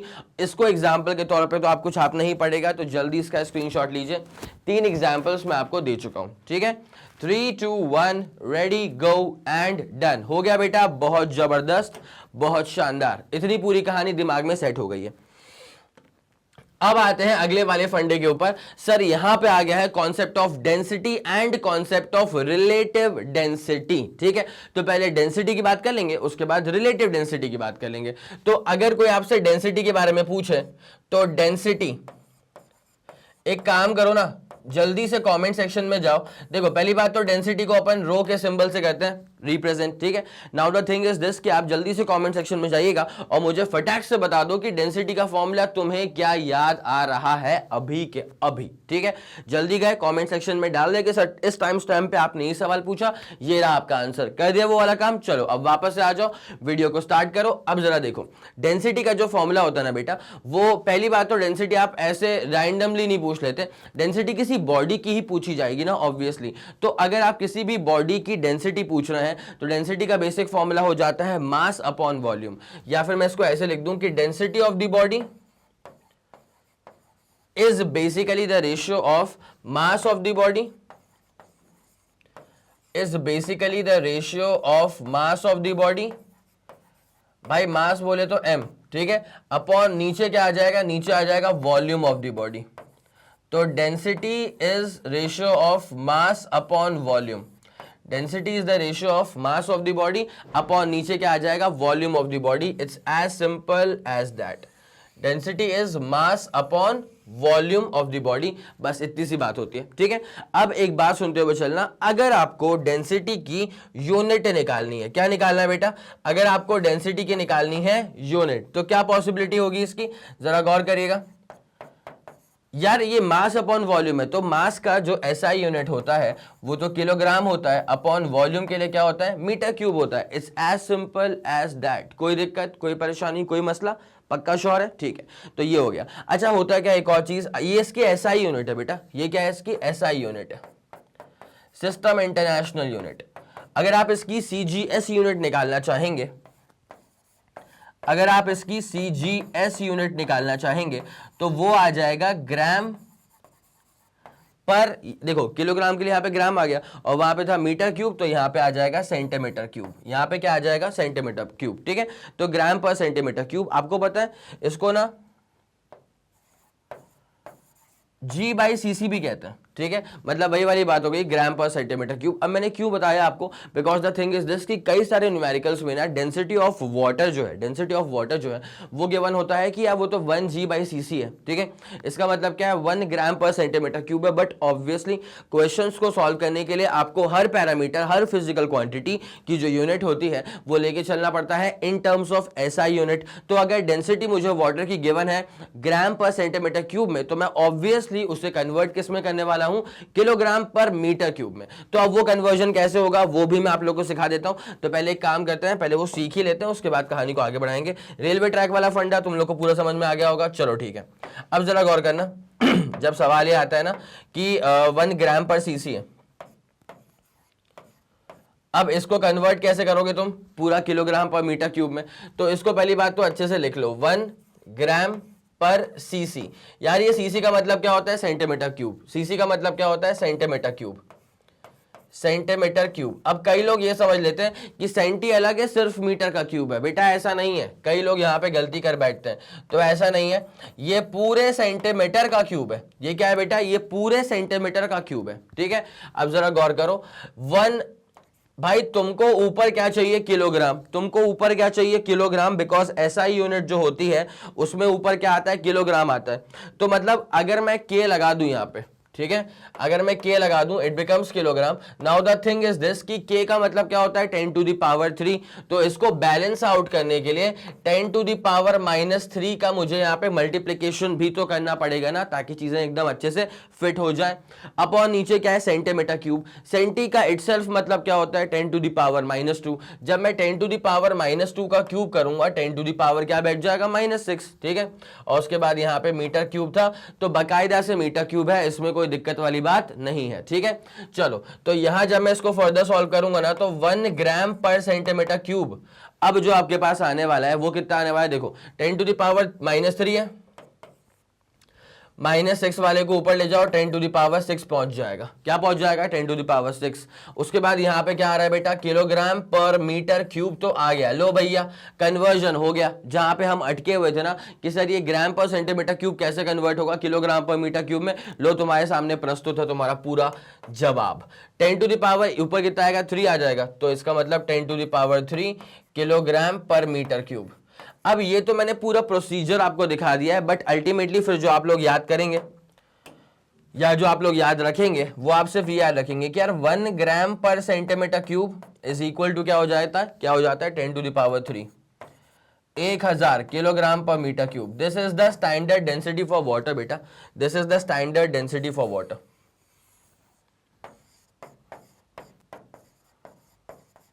स्टैंडर्ड डेंसिटी गिवन ना हो तो you can obviously take this, density of water. चलिए, तो मेरे ख्याल से ये वाली बात समझ में आप लोग को आ गई होगी। तो पहले ना आप एक काम करेंगे, पहले आप इसका स्क्रीनशॉट लेंगे, उसके बाद फिर कन्वर्जन वाला पूरा फंडा दिखाता हूं।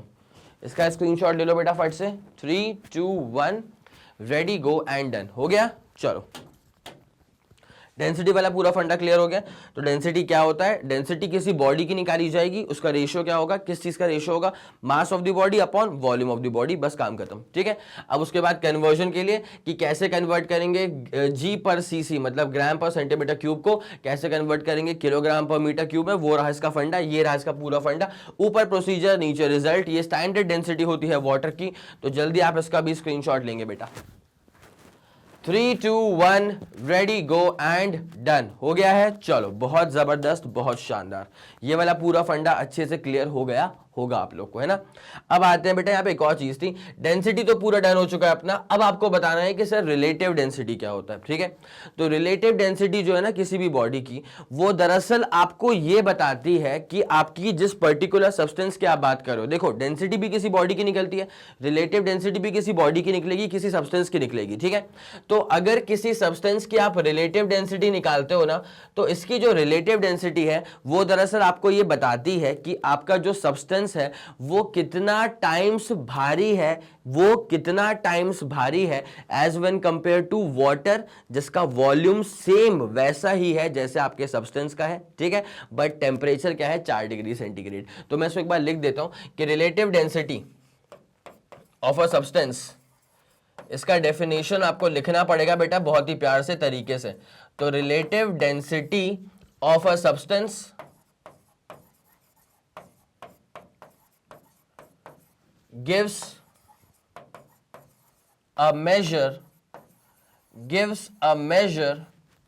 about how many times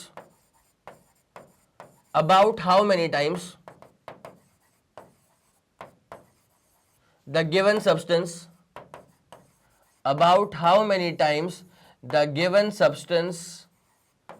is heavy, about how many times the given substance is heavy as when compared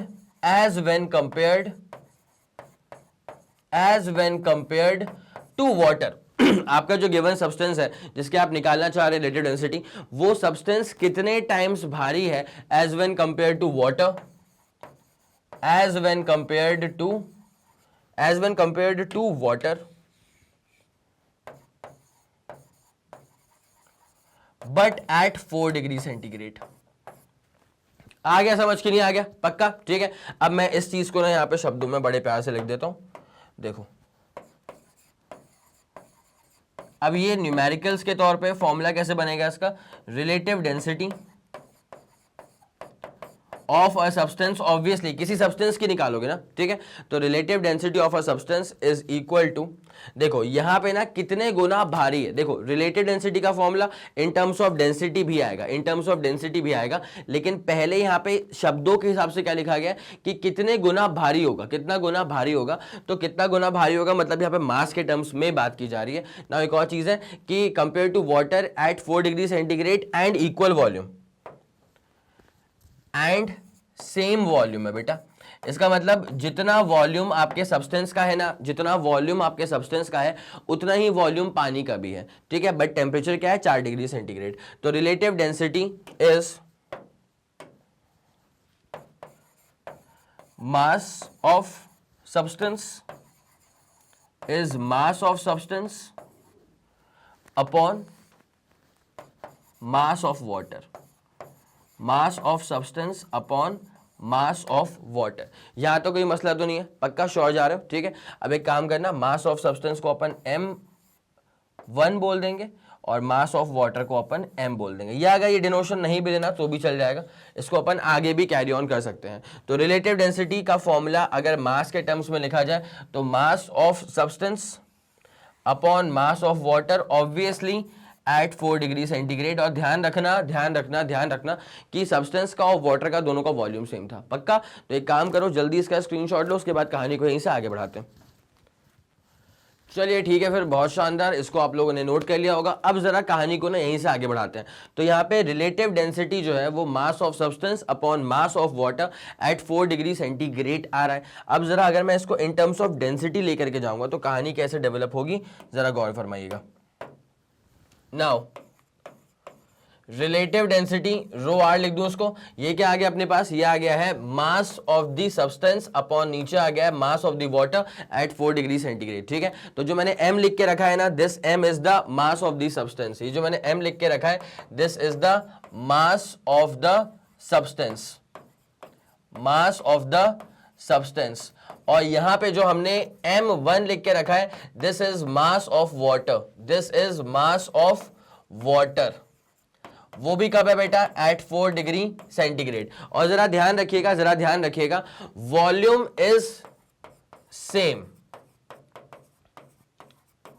मैंने डेफिनेशन में भी कहा था कि वाटर का वॉल्यूम वही है जो कि सब्सटेंस का वॉल्यूम था। तो अब जरा इतनी बात समझ में आ रही है। अब डेंसिटी होता है मास अपॉन वॉल्यूम, तो मास क्या हो जाएगा? Density into volume. मास क्या हो जाएगा बेटा? Density into volume. तो mass of the substance is density of the substance into volume of the substance. वैसे ही m1 क्या हो जाएगा? मतलब मास ऑफ दी वाटर, तो ये क्या आ जाएगा? डेंसिटी ऑफ वाटर, जो कि अलग होने वाली है। मैं इस चीज को भी यहां पे नोट कर देता हूं कि ρ1 is the density of the water, है ना। वैसे ही जैसे ρ is the density of substance, जैसे ρ is the density of substance, वैसे ही ρ1 is the density of water, वैसे ही ρ1 is the density of water, ठीक है, इतनी पूरी बात समझ में आ गई। अब जरा यहां पे गौर फरमाया जाए तो आप इसको अब यहां पे क्या लिख देंगे बेटा, ये डेंसिटी इनटू क्या आएगा, फिर वॉल्यूम आएगा, और दोनों का वॉल्यूम सेम है। बाय डेफिनेशन ही मैंने ऐसा कहा था कि बाय डेफिनेशन ही दोनों का वॉल्यूम जो है वो सेम है। कौन दोनों का, सब्सटेंस का और वाटर का। तो ये वॉल्यूम से वॉल्यूम जो है वो तो निपट गए। तो उसके बाद आप सिंपली इसको ऐसे भी तो कह सकते हो कि therefore relative density of any substance is basically the density of that substance, the density of substance upon density of water at 4 degree centigrade। ठीक है, तो relative density is the ratio of density of the substance, is the ratio of density of the substance upon, नीचे क्या आ जाएगा, नीचे आ जाएगा density of water at 4 degree centigrade. ठीक है, नीचे क्या आ जाएगा, नीचे आ जाएगा डेंसिटी ऑफ वाटर, नीचे क्या आ जाएगा, density of water at 4 degree centigrade. ठीक है, तो मेरे ख्याल से ये वाली पूरी कहानी जो है वो दिमाग में आपके भली भांति बैठ गई होगी। नाउ एक और चीज जरा देख लीजिए बेटा, डेंसिटी जब आप निकाल रहे हैं ना, तो ये रिलेटिव डेंसिटी जब आप निकाल रहे हैं तो वो दो तरह की डेंसिटीज का रेशियो है। ठीक है, ऊपर भी किलोग्राम पर मीटर क्यूब, नीचे भी किलोग्राम पर मीटर क्यूब। तो यहां से रिलेटिव डेंसिटी के पास कोई भी यूनिट नहीं बचने वाली है। Relative density is going to be a unitless quantity. तो बेटा जो कुछ अभी आपको स्क्रीन पे दिख रहा है, जल्दी आप उसका स्क्रीनशॉट लेंगे और उसके बाद कहानी को फिर अपन आगे स्टार्ट करेंगे। हो गया, हो गया, हो गया, चलो बहुत बढ़िया, बहुत बढ़िया, बहुत बढ़िया। ठीक है, अब आपसे बात कर लेते हैं इसकी यूनिट्स के बारे में, जो कि obviously relative density is a unitless quantity. लिख लेना इस चीज को कि relative density is a unitless quantity. ठीक है, is a unitless quantity. ये वाली बात पूरी क्लियर हो चुकी है बेटा, is a unitless quantity. अब जरा एक और चीज देख लेना, एक स्टैंडर्ड वैल्यू होती है, एक स्टैंडर्ड वैल्यू होती है जो कई बार न्यूमेरिकल्स में हमें डायरेक्टली काम आ जाती है कि यहां पे रिलेटिव डेंसिटी नहीं, सिर्फ डेंसिटी की बात करूंगा, एल्यूमिनियम की। ऐसे ही मैंने कहा था कि वाटर की याद करें ना, वो क्या होती है 1 g per cc, 1 gram per centimetre cube, 10⁻³ kilogram per metre cube. तो वैसे ही डेंसिटी ऑफ एल्यूमिनियम ये काम आ जाएगा बेटा कभी कभी। इसकी वैल्यू होती है 2700। ठीक है, 2700 मतलब 2.7 K, 2.7 K मतलब 2.7 10⁻³ ऑब्वियसली डेंसिटी है, तो इसकी यूनिट क्या हो सकती है, किलोग्राम पर मीटर क्यूब। क्या होनी चाहिए, किलोग्राम पर मीटर क्यूब। मैंने आपको एग्जैक्ट डेटा जो बताया है ना, वो बताया था इन terms of SI units only. आगे पूरी बात समझ, तो जल्दी आप इसका स्क्रीनशॉट लीजिए, उसके बाद कहानी को अपन यहीं से आगे बढ़ाने वाले हैं बेटा। 3 2 1 रेडी गो एंड डन। चलो ये वाला खेल भी आपका पूरा हो चुका है, तो कॉन्सेप्ट ऑफ डेंसिटी क्लियर चल रहा होगा, कॉन्सेप्ट ऑफ रिलेटिव डेंसिटी भी क्लियर चल रहा होगा। अब एक बात सुनो, अगर तुम कभी दो तरह के लिक्विड्स को अगर एक साथ मिक्स कर देते हो तो वो जो मिक्सचर बनता है उसकी डेंसिटी क्या होगी, उसका वॉल्यूम क्या होगा, वो सब भी तो निकाला जा सकता है पक्का। तो अब जरा अपन उसी के ऊपर आना शुरू कर रहे हैं। देखो डेंसिटी ऑफ मिक्सचर्स, इसकी हेडिंग क्या डालेंगे बेटा आप, इसकी हेडिंग आप डालेंगे डेंसिटी ऑफ मिक्सचर्स। ठीक है, मेरे ख्याल से कॉपी किताब लेके आप बैठे होंगे मेरे साथ साथ, तो जल्दी तुरंत से पहले आ जाओ डेंसिटी ऑफ मिक्सचर्स। ठीक है, इस लेक्चर के अंदर आपका हर तरह का जो बेसिक फंडा होता है ना वो क्लियर कर दिया जाएगा, और इसके बाद के जो लेक्चर्स होंगे वो आपको बड़े स्मूथ फ्लो में लगेंगे। ठीक है, तो density of mixtures, this is going to be the heading.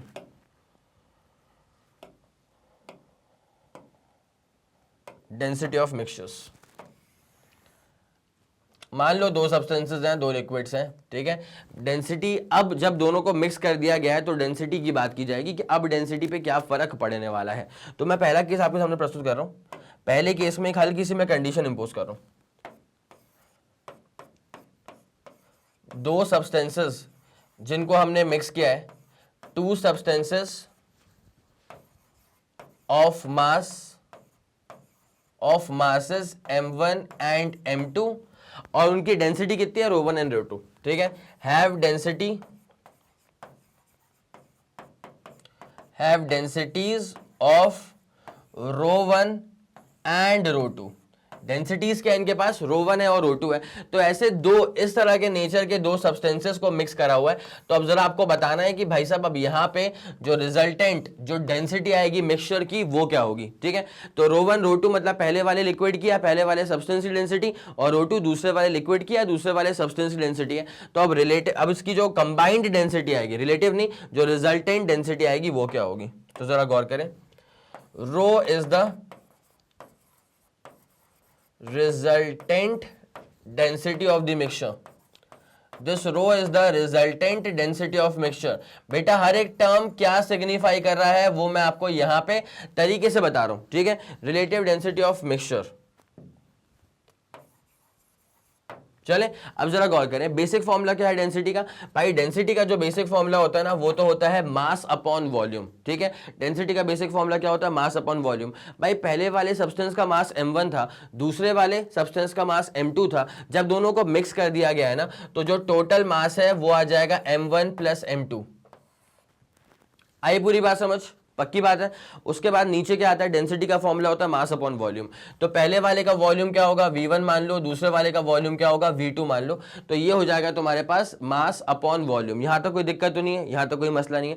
तो जो मेरा आंसर आएगा ना बेटा वो डेंसिटी और मासेस के टर्म्स में ही आना चाहिए। मतलब मैं वॉल्यूम को जो है ना एलिमिनेट करने की चाहत रखता हूं। तो अब जरा गौर करें, ये हमारे पास बेसिक फॉर्मूला हो गया। अब ये कैसे आगे कैरी ऑन होगा, m1 प्लस m2 को तो हम बिल्कुल टच नहीं कर रहे। अपॉन जरा सोचो नीचे के बारे में। भाई डेंसिटी होता है मास अपॉन वॉल्यूम, डेंसिटी होता है मास अपॉन वॉल्यूम। तो वॉल्यूम क्या हो जाएगा, मास अपॉन डेंसिटी। तो वॉल्यूम क्या हो जाएगा, मास अपॉन डेंसिटी। अगर पहले वाले सब्सटेंस या पहले वाले लिक्विड का वॉल्यूम है तो पहले वाले का मास अपॉन पहले वाले की डेंसिटी। सिमिलरली दूसरे वाले का मास अपॉन नीचे क्या आ जाएगी बेटा, दूसरे वाले की डेंसिटी। मेरे ख्याल से यहां तक पूरा मसला क्लियर होगा। अब एक काम करो, रिजल्टेंट डेंसिटी कह लो इसको या फिर पूरे कंबाइंड मिक्सचर की डेंसिटी कह लो, whatever you feel like. अब जरा गौर करें इसको, m1 प्लस m2 को तो मैं बिल्कुल टच नहीं कर रहा हूं, फोकस करना यहां पे। सॉल्व करो उसको, तो m1 रो 2 प्लस m2 रो 1 अपॉन नीचे क्या आएगा, रो 1 रो 2 जो कि ऊपर चले आएगा कंबाइंड। तो ये आ गया आपके पास m1 प्लस m2 इंटू ये m1 प्लस m2 अलग है, इसमें मल्टीप्लाई क्या हो रहा है, रो 1 इंटू रो 2 अपॉन नीचे क्या आ जाएगा, m1 रो 2 प्लस m2 रो 1। और ये रहा आपके पास combined final answer. This is the density of the mixture, this is the density of the mixture. क्या आपको ये वाली पूरी बात समझ में आ गई है, पक्का। तो एक काम करें, जल्दी से आप इसका स्क्रीनशॉट लेंगे। ये कब के लिए था, डेंसिटी ऑफ मिक्सचर निकाल रहे हैं। उसमें पहला वाला केस क्या था कि दो सब्सटेंसेस है, मासेस m1 m2 है, डेंसिटीज रो 1 रो 2 है। तो रिजल्टेंट मिक्सचर जो बनेगा ना उसकी डेंसिटी क्या होगी, उसकी डेंसिटी कुछ इस तरह होगी। आई बात समझ, जल्दी आप इसका स्क्रीनशॉट लेंगे, उसके बाद कहानी को आगे बढ़ाते हैं। चलिए ठीक है, बहुत शानदार, इस चीज को आप लोगों ने नोट कर लिया होगा। तो ये पहला केस था, ठीक है। यहाँ पे डेंसिटीज जो रिजल्टेंट डेंसिटी होगी या जो मिक्सचर की डेंसिटी होगी वो किस कंडीशन पे इंपोज थी कि अगर दोनों का मास सेम होगा, दोनों का मास अगर डिफरेंट है, डेंसिटी अगर डिफरेंट है, तो ये कहानी होने वाली है। अब अगले केस की बात कर लेते हैं। अगले केस में क्या करेंगे, दोनों लिक्विड का ना, दोनों जो सब्सटेंस होंगे हमारे पास उनका हम मास सेम कर लेंगे और डेंसिटीज डिफरेंट रहने देंगे, ठीक है। तो चले हम जरा इसको आगे बढ़ाते हैं बेटा, दूसरे वाले केस पे आते हैं। ये तो आप लोगों ने नोट कर ही लिया होगा। अब जरा इसको गायब करें, दूसरे वाले केस पे लेके आए आपको। चलो चलो चलो, हेडिंग सेम रहेगी ना, इसकी हेडिंग सेम रहने वाली है, वही हेडिंग है, डेंसिटी, रिजल्टेंट डेंसिटी। अब यहां पे क्या है कि टू लिक्विड्स या to substances of same masses, अगर सेम मास है मतलब m1 m2 यूज मत करना, सीधे m यूज कर लेना, बट डिफरेंट डेंसिटी, और डेंसिटी क्या लेके चलेंगे, रो 1 रो 2 ले लेंगे, क्या दिक्कत है। But different density rho 1 and rho 2 are mixed, ठीक है। जब ऐसी चीजों का मिक्सचर बनाएंगे तब जाकर के जो मिक्सचर की डेंसिटी होगी वो क्या होगी, वो जरा देख लें। तो भाई डेंसिटी का बेसिक फॉर्मूला क्या होता है, डेंसिटी का बेसिक फॉर्मूला होता है मास अपॉन वॉल्यूम, ठीक है। डेंसिटी का बेसिक फॉर्मूला क्या होता है, मास अपॉन वॉल्यूम। अब जब दोनों का मास सेम है, वैसे कायदे से मैं m1 प्लस m2 करता, बट चलो दोनों का मास सेम था, ठीक है। Density is equals to mass upon volume होता है। तो क्या करेंगे, वॉल्यूम पहली वाली का और वॉल्यूम दूसरी वाली लिक्विड का, कोई दिक्कत तो नहीं है, या दूसरे वाले सब्सटेंस का, कोई दिक्कत तो नहीं है। अब जरा गौर करें इसको, यहीं से इसको आगे बढ़ाता हूं यार ये m प्लस एम कितना हो गया, 2m हो गया। तो उसको बिल्कुल भी टच मत करना, ठीक है, उसको और खोलने की कोशिश मत करना। यहाँ पे V1 मतलब वॉल्यूम पहले वाले सब्सटेंस का, डेंसिटी होता है मास अपॉन वॉल्यूम, तो वॉल्यूम क्या हो जाएगा मास अपॉन डेंसिटी, तो वॉल्यूम क्या हो जाएगा मास अपॉन डेंसिटी। अब M1 लिखने का मन करे भी तो भी मत लिखना, बिकॉज दोनों का मास सेम है, हैव सेम मास, ठीक है। तो M1 लिखने का मन करे भी तो भी M1 मत लिखना। प्लस यहां पे क्या आता है बेटा वॉल्यूम दूसरे वाले सब्सटेंस का, ठीक है, तो ये क्या आ जाएगा मास अपॉन डेंसिटी दूसरे वाले सब्सटेंस की। कोई मसला कोई परेशानी, पक्का श्योर हो, चलो ठीक है। तो डेंसिटी इज इक्वल टू यहां से क्या आने वाला बेटा, वहां जा चेक करो, 2m रहेगा, 2m तो रहेगा, जरा इसको सॉल्व करो, m रो 2 प्लस यहां से क्या आ जाएगा m रो 1, उसके बाद नीचे क्या आएगा रो 1 रो 2, जो कि ऊपर जाकर के मल्टीप्लाई हो जाएगा, तो रो 1 रो 2, ठीक है। मेरे ख्याल से यहां तक कोई परेशानी आपको नहीं दिख रही होगी। अब इसके बाद क्या आ जाएगा बेटा, यहां पे 2m रो 1 रो 2 अपॉन नीचे क्या आ जाएगा बेटा, यहां से m कॉमन निकालो, जैसे आप यहां से m कॉमन निकालेंगे ना तो ये बचेगा रो 1 प्लस रो 2, जैसे m कॉमन निकालोगे तो क्या बचेगा रो 1 प्लस रो 2। अब जैसे कि आप लोग को दिख रहा होगा क्लियरली कि यहां पे m और m हमारे किसी काम का नहीं रहने वाला है, तो उसके बाद जो अपने पास कहानी बचेगी अल्टीमेटली वो क्या बचेगी, जब मासेस सेम है डेंसिटीज डिफरेंट है, तब जाकर के जो मिक्सचर की डेंसिटी बनती है वो क्या बनने वाली है, ट्वाइस प्रोडक्ट अपॉन सम रो 1 प्लस रो 2। तो ये रहा आपके पास फाइनल आंसर। मेरे ख्याल से अब कोई परेशानी आपको नहीं होगी, ये रहा आपके पास final answer. It's as simple as that. कोई दिक्कत कोई परेशानी कोई मसला, पक्का श्योर हो तो जल्दी आप इसका स्क्रीनशॉट लेंगे, उसके बाद कहानी को अपन आगे बढ़ाने वाले हैं। जल्दी करना please, 3 2 1 ready go and done. हो गया हो गया हो गया, चलो बहुत बढ़िया। तो ये वाला केस क्या था बेटा, ये वाला केस क्या था, जब मासेस सेम थे और डेंसिटीज डिफरेंट थी। अब एक काम करते हैं कि वॉल्यूम सेम रख लेते हैं और डेंसिटीज डिफरेंट कर लेते हैं, ठीक है। वॉल्यूम सेम रख लेते हैं और डेंसिटीज को ना डिफरेंट रहने देते हैं। चलो वॉल्यूम सेम और डेंसिटीज डिफरेंट, जब तक मिटा रहा हूं तब तक जरा एक बार ना सेल्फ ट्राई कर लो कि सर ने क्या बोला, वॉल्यूम सेम है बट डेंसिटीज डिफरेंट है। तो to substances of same volume, two substances of same volume,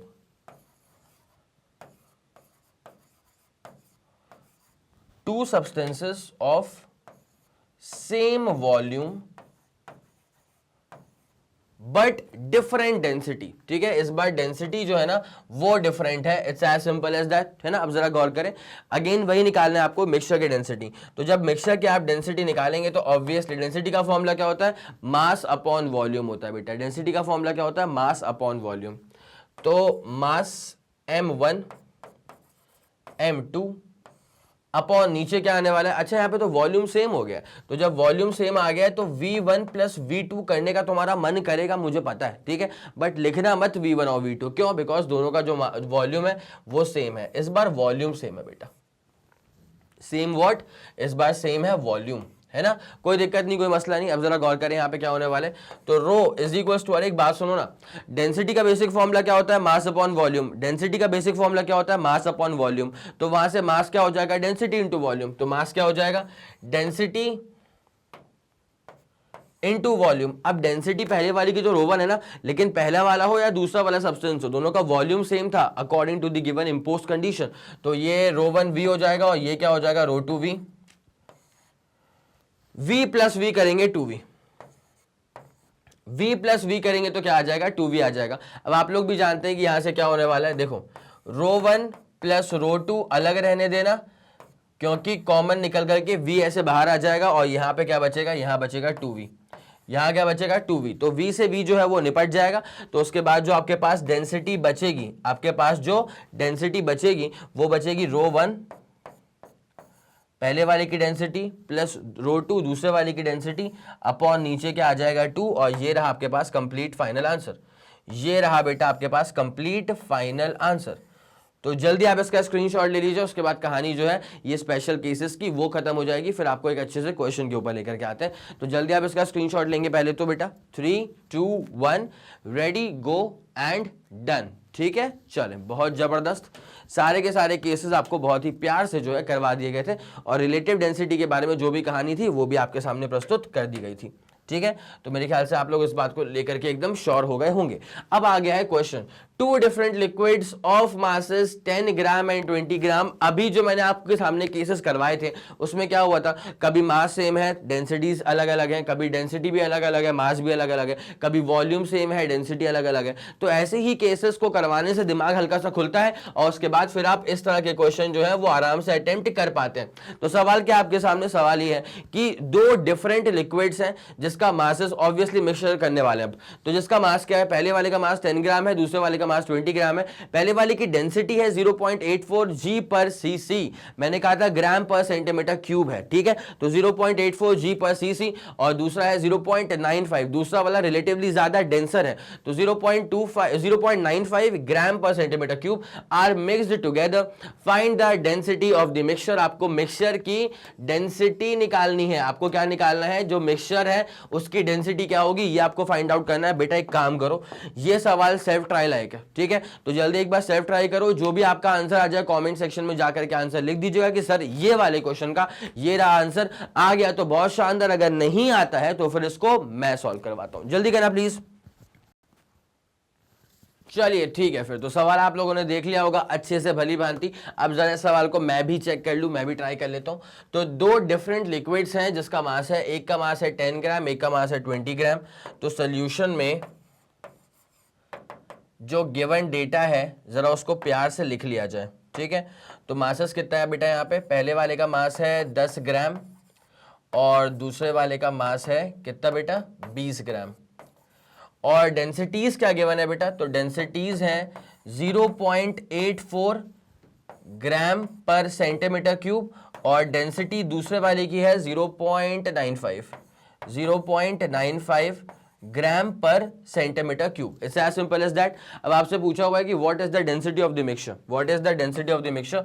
कहीं पर भी वॉल्यूम का जिक्र नहीं है यार, आपने नोट करा इस सवाल में कहीं पर भी वॉल्यूम का जिक्र नहीं है। वॉल्यूम वैसे एग्जैक्टली पूछा भी नहीं है, तो कहीं ना कहीं वॉल्यूम को ना हमको रिप्लेस मारना पड़ेगा मास और डेंसिटी के टर्म्स में ही। तो फिर डेंसिटी बेसिकली क्या होती है, ये होती है मास अपॉन वॉल्यूम, करेक्ट। तो m1 प्लस m2 अपॉन नीचे क्या आ जाएगा बेटा, डेंसिटी होती है मास अपॉन वॉल्यूम, तो वॉल्यूम क्या आ जाएगा v1 प्लस v2। अब अगर आप सिर्फ वॉल्यूम पे फोकस करें, अब अगर आप सिर्फ और सिर्फ वॉल्यूम पे फोकस करें, तो डेंसिटी है मास अपॉन वॉल्यूम, तो वॉल्यूम क्या हो जाएगा, मास अपॉन डेंसिटी। क्या बोला मैंने, डेंसिटी है मास अपॉन वॉल्यूम, तो वॉल्यूम क्या आ जाएगा, मास अपॉन डेंसिटी। तो मास मतलब m1 अपॉन डेंसिटी मतलब ρ1, दूसरे वाले का वॉल्यूम मतलब मास मतलब m2, और डेंसिटी मतलब क्या हो जाएगा बेटा, ρ2। यहां तो कोई मसला, यहां तो कोई परेशानी तो नहीं है, पक्का। अब एक काम करो, सीधे वैल्यूज पुट करते हैं और देखते हैं कि अपने पास कहानी आगे जमती है। तो रो मतलब डेंसिटी इज इक्वल टू, यार पहले वाले का मास क्या है, पहले वाले का मास गिवन है ना 10 ग्राम, और दूसरे वाले का मास कितना है 20 ग्राम, तो 10 प्लस 20 कितना हो गया, 30 ग्राम्स हो गया। मैं क्या कर रहा हूं ना, ग्राम्स को किलोग्राम्स में कन्वर्ट नहीं करूंगा, तो जी पर सीसी को मैं किलोग्राम पर मीटर क्यूब में भी कन्वर्ट नहीं करूंगा। इसका जो अल्टीमेटली आंसर आएगा ना उसको अपन कोड कर देंगे ग्राम पर सेंटीमीटर क्यूब में। डेंसिटी निकालो ना तो जी बाई सीसी में ही कोड कर देंगे, कोई दिक्कत नहीं। फिर चाहो तो कन्वर्ट कर लेना उसको, कन्वर्जन भी हम जानते हैं कि 1 gram per centimetre cube is equal to 10⁻³ kilogram per metre cube होता है, ठीक है। वो कन्वर्जन भी आज की क्लास में ही दिखा चुका था। अब नीचे क्या हो जाएगा, m1 अपॉन ρ1, मास कितना है बेटा 10, अपॉन डेंसिटी कितनी है बेटा, पहले वाले की 0.84, प्लस मास कितना है बेटा 20, और डेंसिटी कितनी है बेटा उसकी 0.95 है, 0.95। अब देखो ये क्या हो जाएगा, 30 को बिल्कुल मत टच करना, इसको सॉल्व करोगे तो 11.9 आएगा अप्रोक्सीमेटली, और जब आप इसको सॉल्व करेंगे तो 21.1 आएगा अप्रोक्सीमेटली, ठीक है। और जब आप इसको फर्दर सॉल्व ऑन करेंगे 30 अपॉन नीचे कितना आ जाएगा 21, 22 और 11 करेंगे तो 33, ठीक है। अब जब 30 अपॉन 33 को आप फर्दर सॉल्व करेंगे तो जो आपका आंसर आएगा वो आ जाएगा 0.90 ग्राम पर सेंटीमीटर क्यूब। किसमें आएगा अपना आंसर 0.90 ग्राम पर सेंटीमीटर क्यूब। ऑब्वियसली अगर आप चाहें तो इसे कन्वर्ट कर सकते हैं किलोग्राम पर मीटर क्यूब के अंदर भी, ठीक है। और वो कन्वर्जन फैक्टर आप लोग जानते हैं कि 1 ग्राम पर सेंटीमीटर क्यूब क्या होता है 10⁻³ किलोग्राम पर मीटर क्यूब उसमें होता है। It's as simple as that, कोई दिक्कत वाली बात तो नहीं है, पक्का। तो ये रहा आपके पास डिटेल्ड सोल्यूशन, तो जल्दी आप इसका स्क्रीनशॉट ले लीजिए पहले तो। अब ये कहानी पूरी खत्म हो चुकी है। जल्दी आप लोग उसका स्क्रीनशॉट ले लीजिए। 3 2 1 रेडी गो डन। चलो बहुत बढ़िया। तो ये आपका पूरा क्वेश्चन भी करवा दिया, हर एक कॉन्सेप्ट को क्रिस्टल क्लियर तरह से सुपर एक्सप्लेन कर दिया है। तो मेरे ख्याल से आपको ये पूरी कहानी जो है वो बहुत ही अच्छे से समझ में आ गई होगी। तो बस आपके एंड से अब ये बनता है बेटा कि जो आपने इस क्लास में सीखा है, जो भी आपने आज पूरा का पूरा समझा है, उसको तरीके से नोट कर लेना, आराम से रेस्ट करके फिर रात में बैठो, कल सुबह बैठो, what ever you feel like, what ever time you have, but एक बार इसको ना वापस से रिविजिट करके रिविजन पे लगा देना। तो इससे क्या होता है कि आपकी जो ग्रिप है वो बहुत जबरदस्त बन जाएगी इस पूरे चैप्टर के ऊपर। और इस चैप्टर का ये वाला जो पार्ट था ना वो बहुत ज्यादा डिटेल्ड में इसलिए डिलीवर करा गया है बिकॉज आगे आने वाले टॉपिक जो है ना वो इसी से कनेक्टेड है। ऐसा नहीं है कि बहुत ज्यादा ही कनेक्टेड है, लेकिन हाँ इनके जो ग्लिम्सेस है वो आपको आगे आने वाले टॉपिक्स के अंदर भी नजर आएंगे। चले ठीक है, तो मेरे ख्याल से पूरी बात आप समझ गए होंगे। और जैसे आप लोग जानते हैं बेटा कि मैग्नेट ब्रेन जो प्रोवाइड करता है आप लोगों को वो CBSE English medium, Hindi medium वाली क्लासेस एज वेल। तो हिंदी मीडियम वाले बच्चे भी हमारे साथ ही हैं। उसके बाद spoken English, CUET, NTSC, olympiad, UP board, Bihar board और एमपी बोर्ड की classes with entire syllabus coverage. इसके अलावा अगर आपको कोई भी इंफॉर्मेशन चाहिए तो आप मैग्नेट ब्रेन्स के ऑफिशियल वेबसाइट पर विजिट कर सकते हैं। Okay, thank you so much.